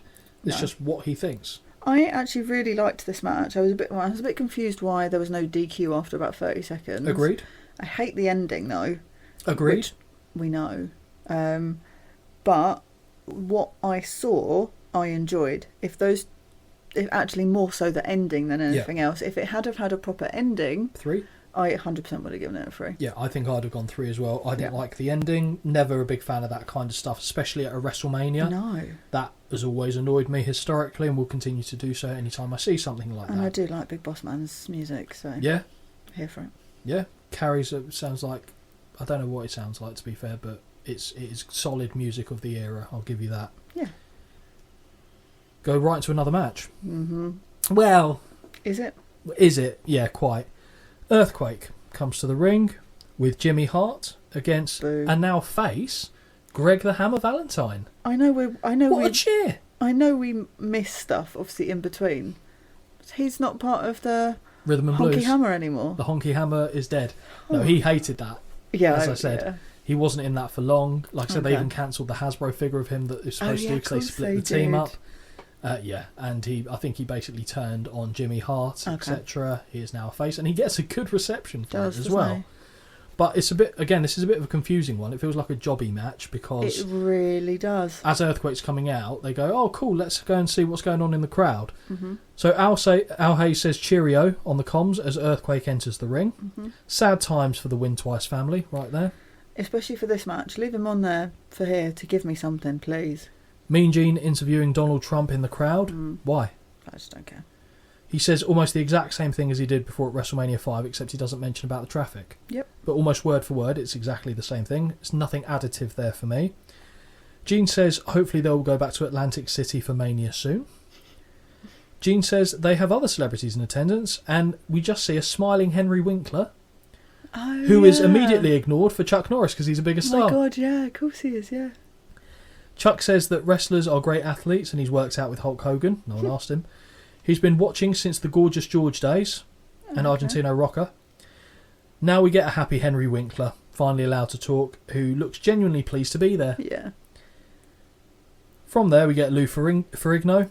Finishes. You know who Lou Ferrigno is? No. Hulk. Oh. And he was also in, if you've ever seen King of Queens, he was the neighbour, but still playing Lou Ferrigno. Oh, okay. He, and also partial hearing, which is why he talks like that, in case you're wondering. Oh, no. Because he's got a heavy lisp.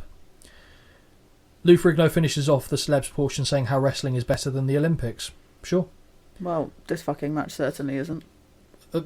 Well, yeah, I was about to argue it, but not at all. No. Dog shit, you're right. Back in the ring now, and Greg Valentine gets a surprisingly loud reaction from those in attendance. Although, my first point says, great, this is going to be fucking entertaining. About 30 elbows. Oh, from our boy Timbers, who didn't timber. No, he didn't. Heenan says he's impressed that Lou Ferrigno can talk with 15 pounds of crackers in his mouth. Oh, gosh. Harsh. Pick out his one weakness and target that immediately. And then Gorilla goes, oh, will you stop it? Or I'll tell him you said that, something of that order. Collar and elbow sees the Hammer backed into a corner where Earthquake delivers repeated shoulder tackles. Quake picks him up with ease, walks around before dropping a big power slam, which is actually probably the only good move of the match. Sure.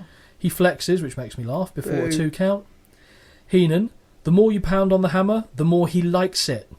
Oh. Gorilla back to talking about Greg taking 15 fucking minutes to warm up. Oh God, yes, I forget about this every time. Missed corner charge by Quake leads to chops and elbows from the Hammer. Of course. I didn't count the number of elbows, I must say. There's fucking too many. Hammer then can't move Quake on a corner whip and it gets reversed. He rushes back out with an elbow, however. Second elbow puts Quake down on one knee when he ducked too early off a whip. Valentine continues to strike away but can't knock the big man down. Heenan says he just won't. He won't knock him down. Double axe handle from the second rope right after immediately does, and Heenan says, see, I told you he would. Great fall, actually, by Quake too there, I have to say. Looked pretty good. Okay. Elbow drop by Greg. Classic headbutt to the gunt by the Hammer. Yeah, I just put no thanks. So grim. Imagine the smell. Stop. We sort of ripe, crusty. We see a great airbrush jacket on Hart here, very briefly. Hammer looks to apply the figure 4, but Hart jumps on the apron, causing a distraction. Of course he fucking does. I love how much you hate Jimmy Hart. Quake pulls Valentine down and hits a running elbow drop. A big running whoopsie connects, and that is enough to earn the 1, the 2, and the 3. Holly, what are you calling this match? 0. Holly, you've matched Dave again. 0 stars. It just pissed me off and made me angry. It's 0 stars. There's nothing here. If I didn't have to write what was going on, I'd have fucked off. I'd have gone and done something while this match was on. And you know what? As soon as it finished, I got myself a drink. Because I can drink now. I mean, you were fucked off, but you didn't fuck off in this one. Yeah. No, but, it's just livid. Fucking pointless. I think, that's fair. I think 0 stars. I'm in agreement with you and Dave. Yep. Backstage, Sean Mooney interviews the Legion of Doom. Okay. I actually forgot these lads were on the show, so this is pleasing for me. Their face paint's very good. Very good. Although Animal can barely open his eyes. It looks like he's had an allergic reaction because he's always squinting. I couldn't work out for ages if he had coloured contacts in, and then I was like, his eyes just closed. Yeah, he's just squinting. He's always really done that when he's talking. Looks good though with the paint. So. Yeah, and his brother of John Laurinaitis, obviously. Oh, of course, I forgot. Animal says when they're done with Power and Glory, they'll be coming for the Nasty Boys and the tag team titles. Oh yeah. We then go to Hawk. Hawk says when they're done with Power and Glory, they'll be sour and gory. Oh, what a rush. That's the entire promo. I've just put poor promo. Yeah, really bad. And Hawk is normally not bad. He comes out with some absolute mental shit. There's a promo, I can't remember what show it's on, but it's really, really good. And they're talking about, I think it's the natural disasters, so earthquake and typhoon. And they go, you like throwing your weight around. Well, it's good. We like to throw your weight around too. Okay. Good promo. Yeah. This is wank. I also didn't know who the fuck Power and Glory were until they're presented on my screen. Presented like lambs to the fucking slaughter, these boys are. Well, yes. It's my guy. Power and Glory with Slick versus the Legion of Doom. Yes. Holly is pleased as she gets to see one of her favourites, Hercules. Oh, I love that guy. Thought we weren't getting him. Yeah. I forgot he was on the card. How many WrestleManias have we seen him at now? I don't think he was on the first, but I think he's been on every one since. Yeah. Might be our... Apart from Hulk. And... Oh, we've seen Valentine every fucking show as well. More than once in some of them. Oh, God, yeah. So I think Valentine and Hogan... A top two. Someone else who had appeared in all of them, apart from the managers and stuff and the commentary. Another person who had been in all of the shows, who wasn't on this one. Oh, who am I? Oh my god! Yeah, to be honest, I was waiting for him to appear at some point. So I've just Brutus. scissored for Holly. No, sorry, I've just gesticulated scissor cutting. Let's be clear. For the how the fuck am I? Okay, anyway, let's not go into the logistics of it. Well, how does whatever his name is Scissor? Oh, Scissor Me Daddy. Yeah. Well, maybe Billy Gunn's the exception to the rule. Yeah, Billy Gunn should not be getting a shout out on WrestleMania 3. Yes, I annoyed myself, I'll be honest though, with this match. Match is in air quotations. Because I googled obviously Power and Glory because I was like, the fuck is the guy with Hercules? Paul Roma. And then I found out loads of information, which was great. And then bloody read Wikipedia and it told me about the stupid match. Yeah, of course it would. So annoyed. Why didn't you look it up after? Yeah, because I already know then what happens by that point. Yeah, I want to know who someone is before I watch them wrestle. Which is why when we're covering shows, if I think there's something interesting that I think Holly will Google and I want to see her live reaction, I'll ask her not to going into the show. And I shall abide. And yeah, you have done one of the few things I will actually do when told. well, quite, yeah. So yeah. Paul Roma, you learnt a little bit about him. Did. Would you like to know what I found out now? So what I know of Paul Roma is that he was part of the Young Stallions. Right. Okay. Do you have that? No. We saw him on another WrestleMania. I know, but I focused on clearly not. Do you know what? Information. Take the floor. So, I've just got that he came out and said that when him and my guy were put together, they hated each other and they didn't want to be forced together. However, being forced together helped them build like a brotherly type bond. And I thought, that's really nice actually. Didn't actually know that. I've already said I'm annoyed. As I researched it, it told me about this match, which I won't say, and that he had a really bad elbow injury when they did this match, which is apparently the cause of the match. I can't say it because we haven't. So the match is very short, is what Holly's alluding to. However, I think it doesn't matter at all how bad his elbow was. I think they were going to get fucking squashed. And it said he was nursing a bad elbow injury, could barely move his arm, which during the match you can see is visibly covered with large padding. Mm-hmm. Is there anything else? Oh yeah. And then at the end, I've got that Bret Hart apparently came out and said that he thought Power and Glory were the best tag team he'd ever seen. I would very much doubt that to be the case. I just took it off Wikipedia. I'm sure Paul Roma probably thinks that. Yeah. Another interesting facet about Paul Roma is that when he was in WCW, he actually got added at one point to the Four Horsemen. Really? And everyone thought that was a bit of a joke as well, to be fair. And Paul Roma... Ric Flair didn't want Paul Roma in the Four Horsemen. Paul Roma doesn't like Ric Flair. Oh, okay. Paul Roma says the reason Ric Flair doesn't like him is because he is actually a good-looking guy and can get women. And basically Ric Flair's trying to live like he looks like Paul Roma. Okay. Sure, let's go with that. I just thought it was quite interesting. And actually, even though this is Trez short, I'd want to see them. Power and Glory? Yeah, I'd want to watch a match with them, mainly because it's just Hercules. Yeah, I know, you've got a weird thing about Hercules. Oh, but this is the problem. You're going to give me this, and I'm going to build alliances to people, and then they're going to fuck off, and I'm never going to see him again. Could be wrong. Think this is his last WrestleMania. Yeah, wouldn't be surprised. He is 5,000 years old. Well, no, he's actually 2,006 years old, I think, at this point, after he pulled down the Pillars of Rome. Legion of Doom are one of the greatest tag teams of all time. Full stop. Okay. Not up for debate. Oh, okay. Holly, have you heard of the Road Warrior pop? No. So the Legion of Doom was the WWF's version of their name, because they didn't really use the Road Warriors. The Road Warriors is what they were known as in NWA and AWA before that. And the Road Warrior pop was basically coined because of the loud reception that the two got when their music hit and they came out. The crowd would erupt.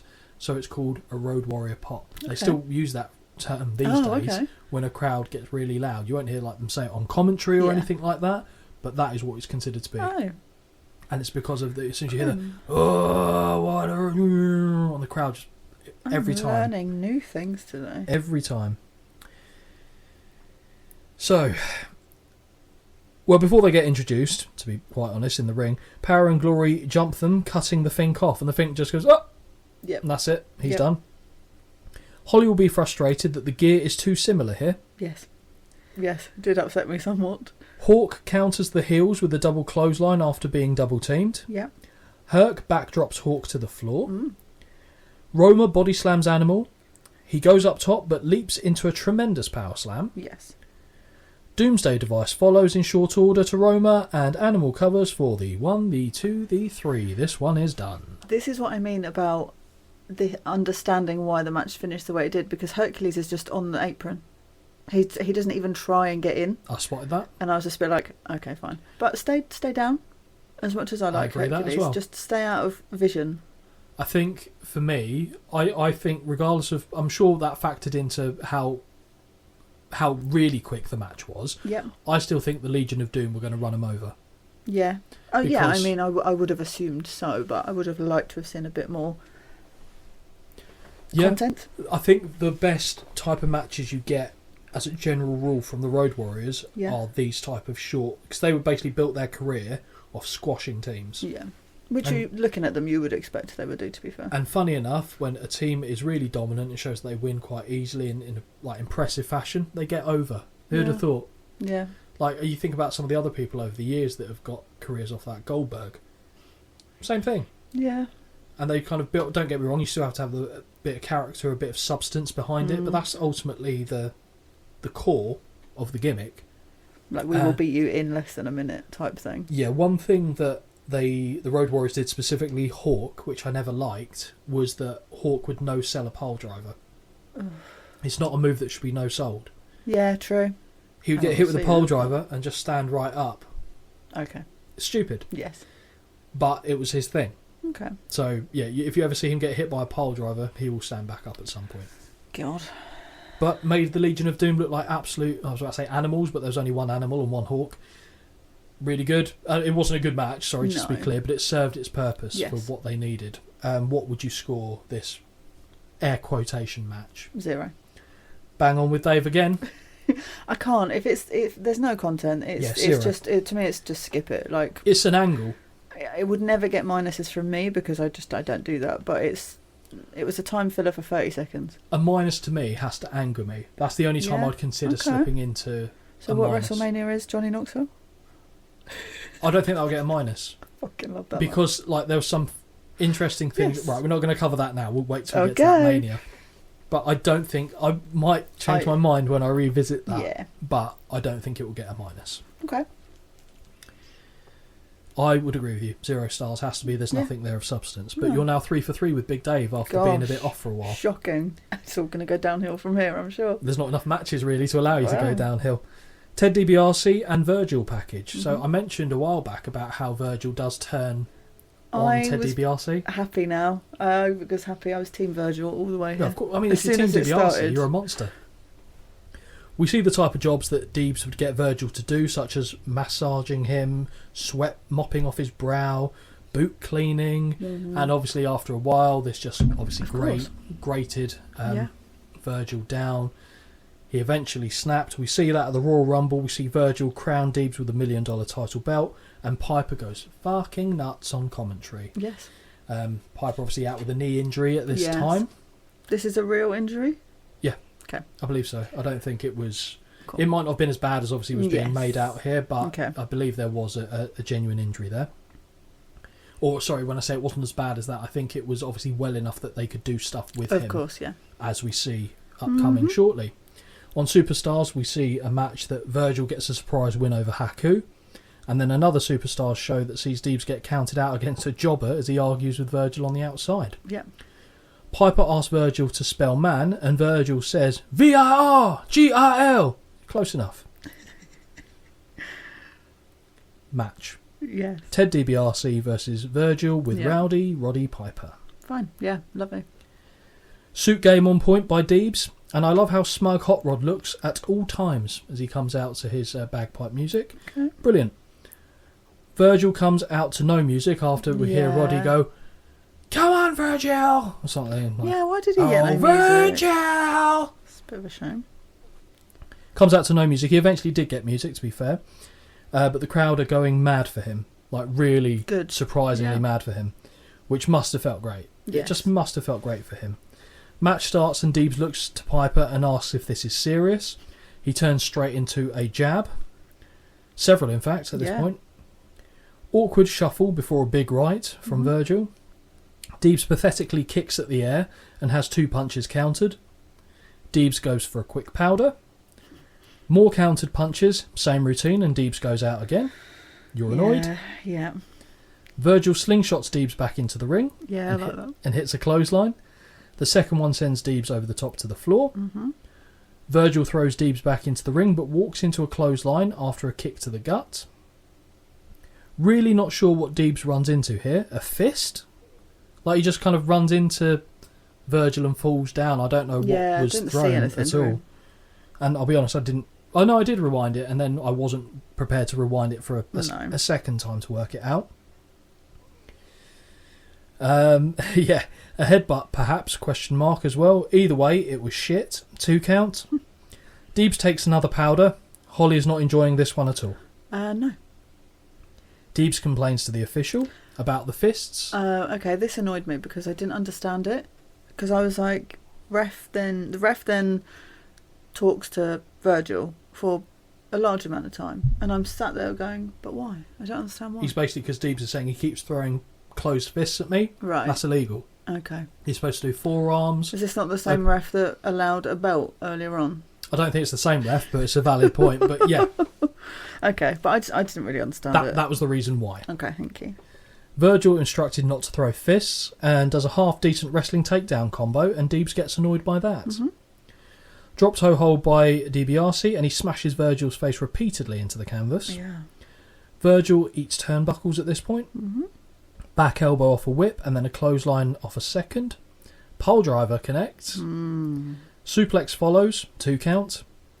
Gut wrench suplex by Deebs gets 2. Virgil then gets tossed to the floor. Yeah. Deebs retrieves him and then shoves Hot Rod quite severely over the chair. He goes down with a clatter.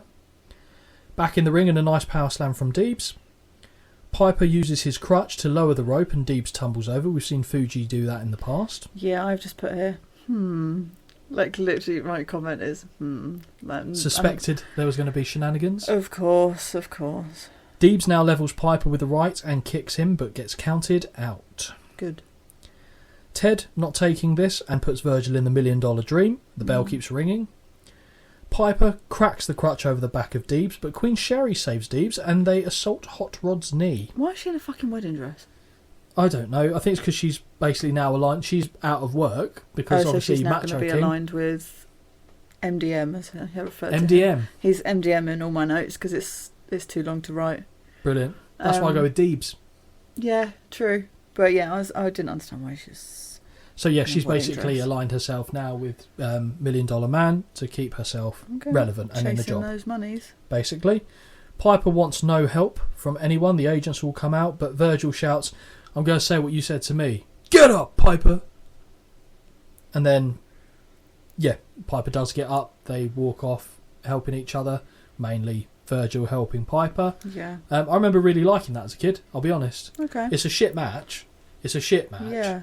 But as a kid, I was invested in Virgil getting... Yeah. Much like I was with Jake against the model, I wanted Virgil to kick DiBiase's ass. He didn't get a clean finish, but it's probably fine. That might be the only exception to a crap finish at a Mania that I'll accept. Yeah. What, Holly, did you score this match? I gave it a 1, purely because I was happy that Virgil got some airtime for me, and he won. 2. What the fuck? Yeah, I know. It's mad, isn't it? What's he watching? I think 1 is almost quite generous, but I feel like 1. I'm being generous giving it a 1. But I'll say it was the 1. entertainment value, shall we say, that Yeah. did it for me, I suppose. Yeah, decent storytelling. I like seeing MDM lose. I know you do. You're not a big fan of him either, are you? No, I don't know why. Well, actually, it's his character, so he's obviously doing a good job. Well, exactly. Clear. I would agree with 1 star. I think 2 is absolute madness. Crazy. After this, Hogan and Slaughter video. Yeah. Got an interesting story for you here. Oh, okay. So General Adnan, who's with Sergeant Slaughter, genuinely actually has Iraqi roots and knows Saddam Hussein. And Saddam Hussein, don't know if you know this, big pro wrestling fan. Saddam Hussein wanted General Adnan to do shows in Iraq. So General Adnan was like, yeah, fine. And you obviously promote, the triumphant Iraq people. So General Adnan would be the one to headline these shows. But because of Saddam Hussein, basically Saddam Hussein would say, yeah, I hope for your opponent's sake that you win. And was making these kind of comments. And General Adnan was like, everyone I have to go against, I will have to beat. Yeah. Otherwise, there could be some serious fucking repercussions here for whoever beats me. So they did some events in Iraq, and they actually got some big names over, including Andre the Giant. Really? Went over there at one point. But yes, Saddam Hussein was obviously very much a pro wrestling fan, but wanted to make sure that Adnan was winning. I'd like to think that Saddam knew that it was actually a put on. Yeah. But the threat was there with the gun. So after Andre the Giant had a match there and lost to General Adnan, I believe it was, to celebrate, people in the crowd fired pistols into the air. Andre thought he was getting shot at and hid under the ring because he thought he was getting shot at. True story. Jesus. Crazy, isn't it? Yes. Yeah. Wow, okay. I've got a follow-up story. Oh, gosh. But this relates specifically to Sergeant Slaughter. Okay. So I told you about how he became an Iraqi sympathiser, that the US had lost its way. He thought that they had the right of it, trying to kind of make the country great again, for lack of a better term. And one of the things that they proposed to him, and we see what actually ended up happening. So you saw him burn the Hulk Rules shirt. Yeah. The original plan that they wanted Sergeant Slaughter to do was burn the US flag. You're not allowed to do that, are you? Okay, so yeah, that was someone said, well, you can't burn the flag, and then they looked into the laws of it, and at the time, you could, as an act of freedom of expression or something, there was a loophole basically that would allow it, and Sergeant Slaughter said, I am not ever fucking burning the American flag, I just will not do it. So they settled for burning the Hulk Rules thing, which had the same effect. Yeah. To be honest, burning the American flag would have been ridiculous. Oh, God. Ridiculous. So I think he made the right call there. But then do you think they made the right call with what Hulk does to... Because doesn't Hulk rip the other flag? Yeah, I don't think... Well, they've had instances before where WWF and WWE have had to come out and apologise for things that they've done with flags before. I don't know if they would have had to do something in this instance, but it's... It gets a bit... I feel like, for me, it skirts along very thin lines when flags are involved. I agree. I mean, anything that involves flags in wrestling tends not to be good anyway. No. But no, I agree with you. I think, funny enough, at the time watching it, I thought nothing of it. Yeah. But you raise a very good point. I mean, if someone got the UK flag and ripped it in half, would I be bothered? No, but I know there would be people that would be. Because at the end of the day, it's the bit of land in which you were born. Yeah. Like, I guess it's if you work in the military, it's probably got a different meaning to you. So 100%. I can't attest for that. Yeah. But yeah, it's, as you said, walking a very thin rope. Yeah. But I thought you'd like those stories. Thank you, I do. Mooney then interviews Slaughter and Adnan. General Adnan cuts an intense promo, obviously not in English but Arabic. I heard Hogan and Slaughter. That is all I got from that. Slaughter's chin has a life of its fucking own. Oh, yeah. He screams about the immortal slime, and we see him beat Hogan with a chair as he's still talking. So that he's obviously doing the live interview. Yes. They're playing footage over it. Slaughter can't wait to beat Hogan again. Says he might get DQ'd or counted out. This motherfucker doesn't blink once. No. But the whole time I remember not liking Slaughter because I thought he was, one, a bit scary as a kid, but two, I also thought he was a fucking moron. Okay. Because he and it's all monotonous, guttural, just eyes staring. It's just odd. There's something unsettling about it. Agreed. stand to attention, MAGA, all this kind of stuff. Yeah, but that was the gist of the promo right here. Yeah. But we don't then go to the match. I really thought the match was the main event was coming up next, but not quite. Me too. We get, and again we'll do the match in air quotations. This is the shortest notes I've ever had, I think. We see the Mountie, Jacques Rougeau, who got a mention earlier, with Jimmy fucking Hart again, against our boy, friend of the show, Tito Santana. I put friend of the show. I love that. This is another match I completely forgot about. Yep. But we get to see our boy, Tito Santana, so I'm not going to complain. His hair.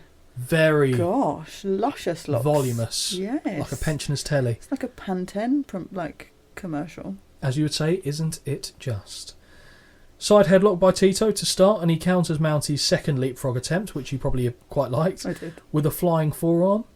Rougeau rolls to the floor and into the arms of Jimmy Hart. We get your favourite move in wrestling of all time. We get a double noggin knocker right here from Tito.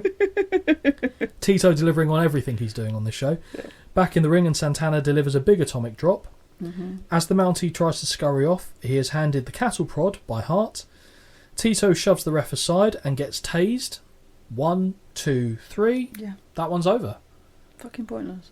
Yeah, pointless. Very much pointless. Pointless. What do you score it? I mean, they're really digging down into this bottom W here to bring up this next match. And I'll be honest, for me, it's because of the fucking match they had in the middle. They're really putting shit ones in here to big up this last one. I scored it a 0. I would score it a 0. Yeah. Dave, obviously a bit more annoyed than us, minus 0.5. Yeah, I just put, especially as we've seen one of the Rougeaus before, I expected much better. But we also saw them against... I also knew what was coming, and I was like, I know why this is happening. But we also saw them against the Bushwhackers, which was one of the worst matches I've ever seen. Stupid.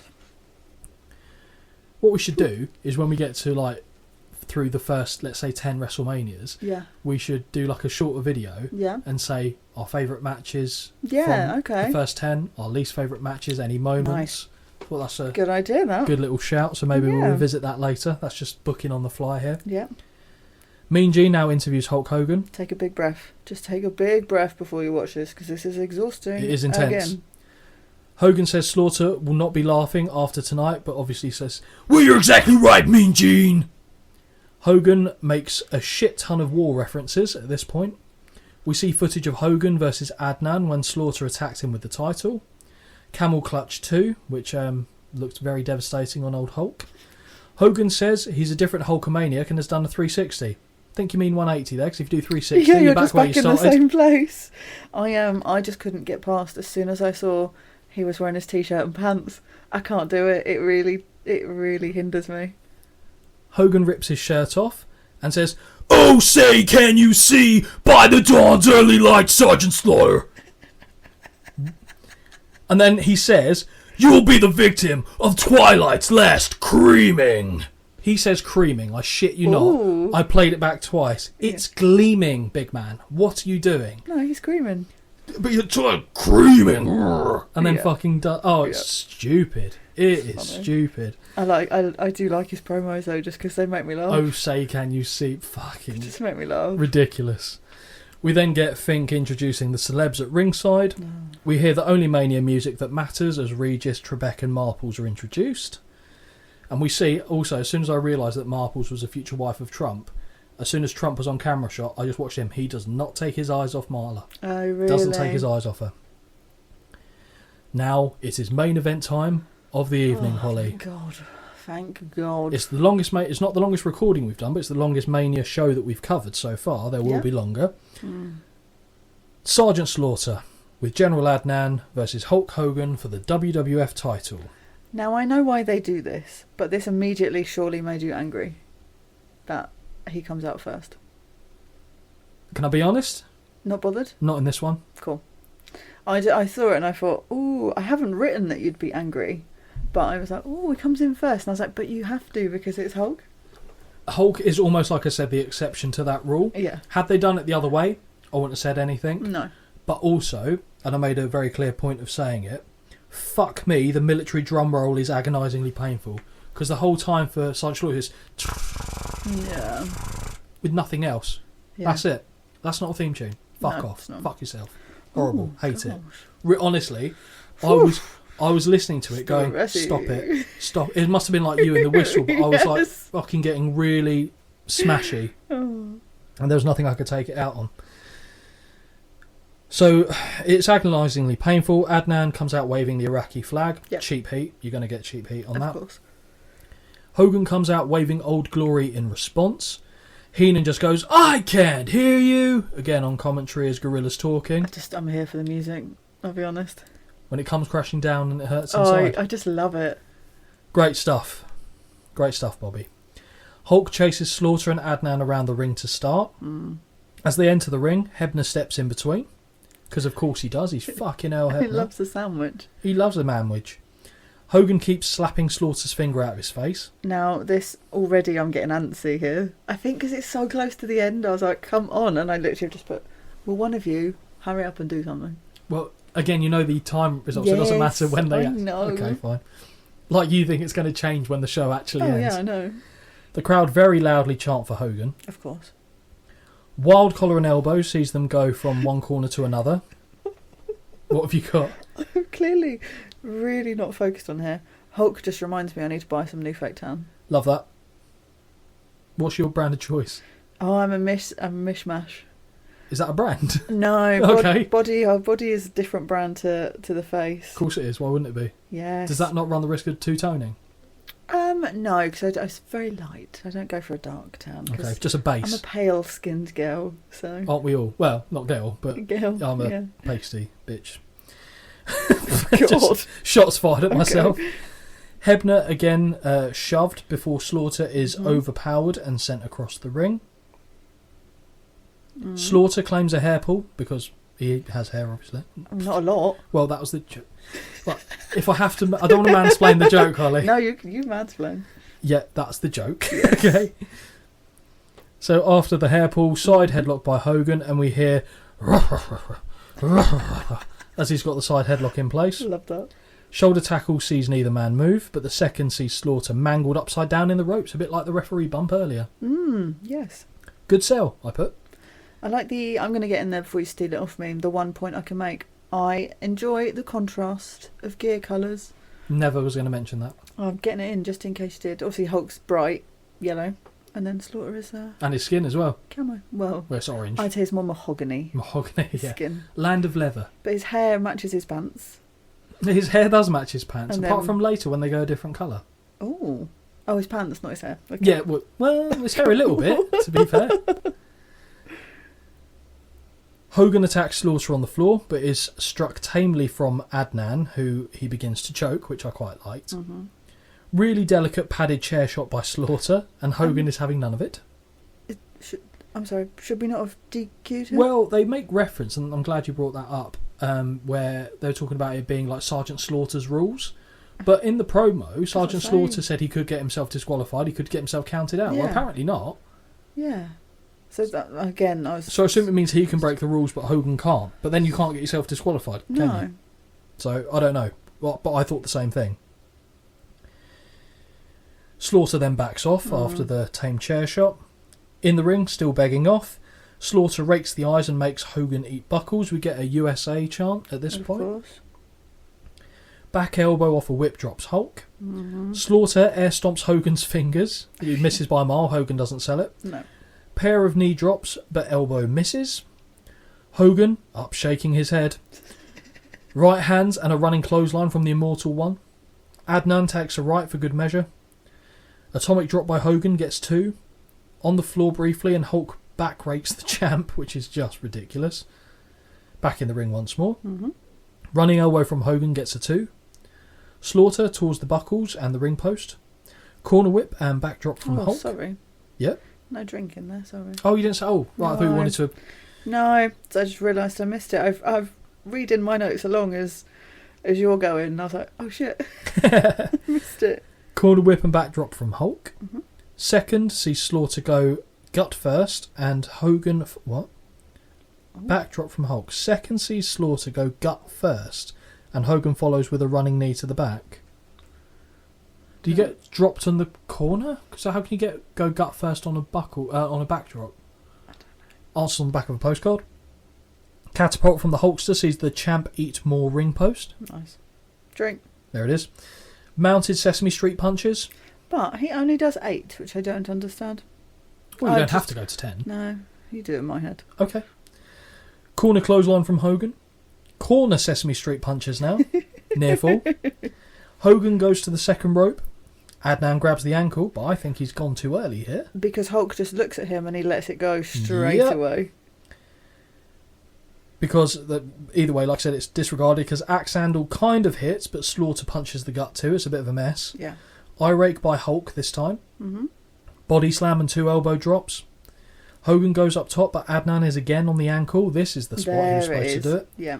And then press slam by Sergeant Slaughter. Well, it's not really a press. I could do that to Hogan because all you have to do is get them to flip off, basically. Use their momentum, don't basically.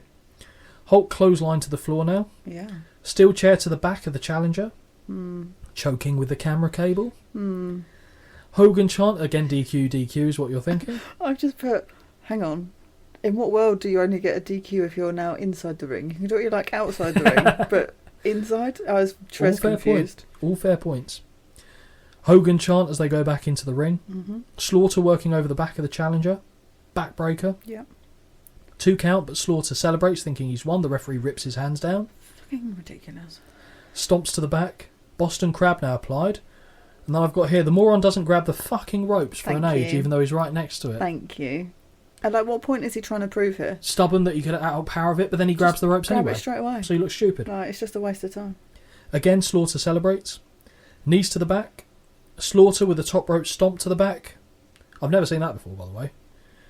Why does Adnan distract the ref here? I don't understand that.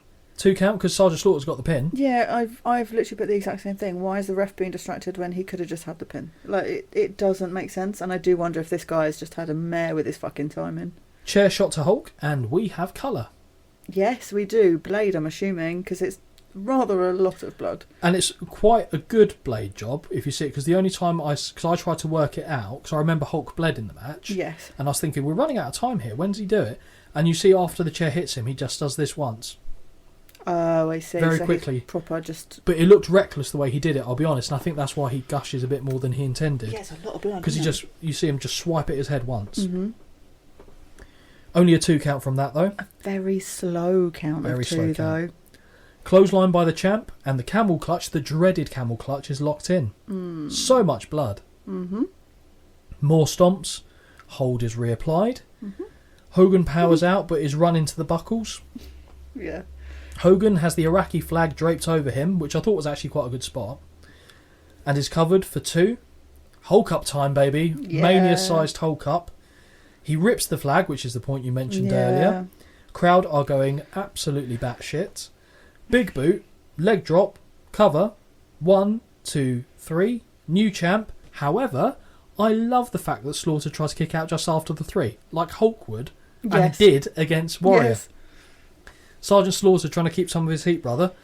We have a new WWF champion, Hulk Hogan, and it all feels right with the world again in the land of the WWF. Mm. What do you think of the match, Holly?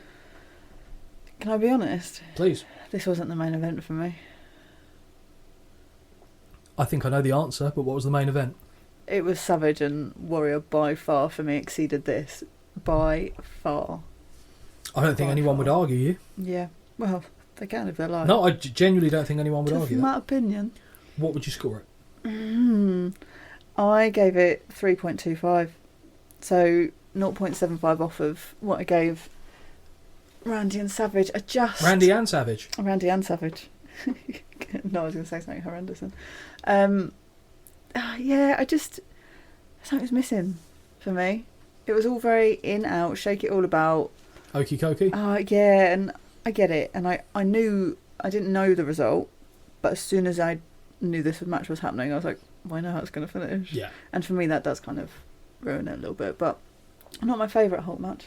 Which I'll tell you, which one is so far when we do that little circa 10. Indeed, it's one of 2, but so you scored it, you said 3.25? Yeah. Okay. I know I've gone into weird niches here, but... No, quarter ratings are fine. Yeah. So, Dave gave it 2.5. Okay. I would give it 2. Yeah. I don't think the match was... Oh, no. No, I'll give it 2.25. I can't give it 2.5. Okay. But 2 doesn't seem quite fair either, because Slaughter worked his arse off in it. Uh-huh. The quality wasn't great. No. New champion though, so it's got that good feeling to end the show. It does end on a high, but for me, my middle of my W is like the peak, the shard, and like my end peak is like, I don't know, a small building. For any non-UK listeners, the Shard is a tall building in London. I can't think of any other buildings to compare now, but a small one next to it. I think we're going to say like Empire State Building or something. I don't know enough about heights of buildings to do this, but no, the whole after I But saw... you get your W? Yeah, I do. But the middle was the highest? By far, for me, personally. Yeah, I think that's fair. I think those were the 3 best matches on the card. I've given my thoughts on it, and like I said, for me, this was it was an odd one, because I've got such strong feelings about it because I associate it so vividly with my childhood, but at the same time, I know more of what happens in it than I do most of the other Manias as a result of that. Yeah. So it was a little bit more of a slog for me to get through, just because I was so familiar with all of it, which helped and hindered in equal measure. Certainly wasn't the worst WrestleMania we've seen. I can think of 2 or 3 probably that definitely 2 of them easily have it beat. There's probably a third in there you could argue as well. And I guess what I'm trying to get to, Holly, is if you're scoring this event as a total out of 10, what are you scoring it? I give it a 6.5 out of 10. I agree exactly with that score. Do you? Yeah. Oh, that's nice. But I did put a note under it that literally just said Savage and Warrior carried this for me. I liked the beginning, but it was just it was a good match, a bit of dross, an excellent match, a lot of dross, an alright match. Yeah, that's fair. Yeah. I think it was like bookended fairly well, and the middle point was certainly the highlight. For sure. A lot of memorable moments from the show, interesting backstory as well with the events surrounding it and why it moved arena, etc. And yeah, I agree exactly with your score of 6.5. Wow. I couldn't give it any higher, any less feels a bit unfair. Yep. And yeah, I think that's pretty much WrestleMania 7 from our perspective in the books. Yes, done. It was definitely the longest Mania that we've seen so far, I think. I'm trying to remember if the tournament was longer. Fucking felt like it was. It did feel like it was for sure. 3 days. Yeah, well, that's how long it took me to bloody write my notes for it, to be fair. I guess we can now confirm what we're moving to after this WrestleMania, because we're not the ones picking this one. No. So we read out the email a few weeks back, and we're now at the time where we can fit it into our schedule. So the next show we'll be reviewing, if I can get my words out, is WCW Beach Blast 92, and it is your first time seeing a WCW show. Pop in the cherry. Pop in the WCW cherry, very nice. And it's a show that I've seen certainly matches from, but I don't think I've seen the whole event from start to finish, so it'll be a fun experience for me as well. And a first for the show. It's the first time we're covering WCW, and I know that Jamie will be very happy about that. So he will be looking forward to that review, I am sure. And we'll revisit the email that we got from the listener, Keith. Thanks again for putting that one forward.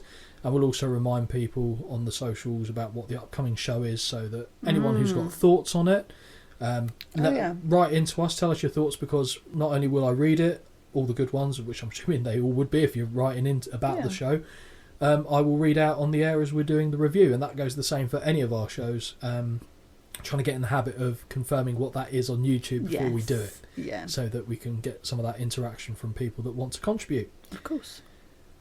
That's everything from me. Is there anything you wanted to cover off before we sign off? No, just the usuals. The socials, of course. winterwestpod@gmail.com, and then Insta, YouTube, TikTok are all Win Twice Pod, and I feel like they're all doing okay. Obviously 2 are far surpassing the one that I look after, but that's fine. I don't mind that. So we passed 1,000 subscribers on YouTube recently, which is really good going. That's hopefully impressive, that continues. People continue to enjoy what we do. We'll have a little celebratory beverage when we go to Progress to toast that, I think. Yeah, myself, Holly and Jamie are going to be seeing Progress in May, so I think we'll be having a few bevies to celebrate the success. I mean, it's all relative, isn't it, like in terms of success, but to us that's nice. Certainly at this point far exceeded what we thought we'd achieve. So, because like I said, at the end of the day, we're doing this because it's something we enjoy doing. We enjoy talking about it. It's for our benefit, and other people like it. That's great. Come along for the ride. You're more than welcome. Why not? But yeah, that brings us to the end of the show. We will be back for episode number, I want to say 23 is the next one. I think so. Thank you everyone for listening to the show. Hopefully you enjoyed it, and we will catch you on the next one. Bye. Bye.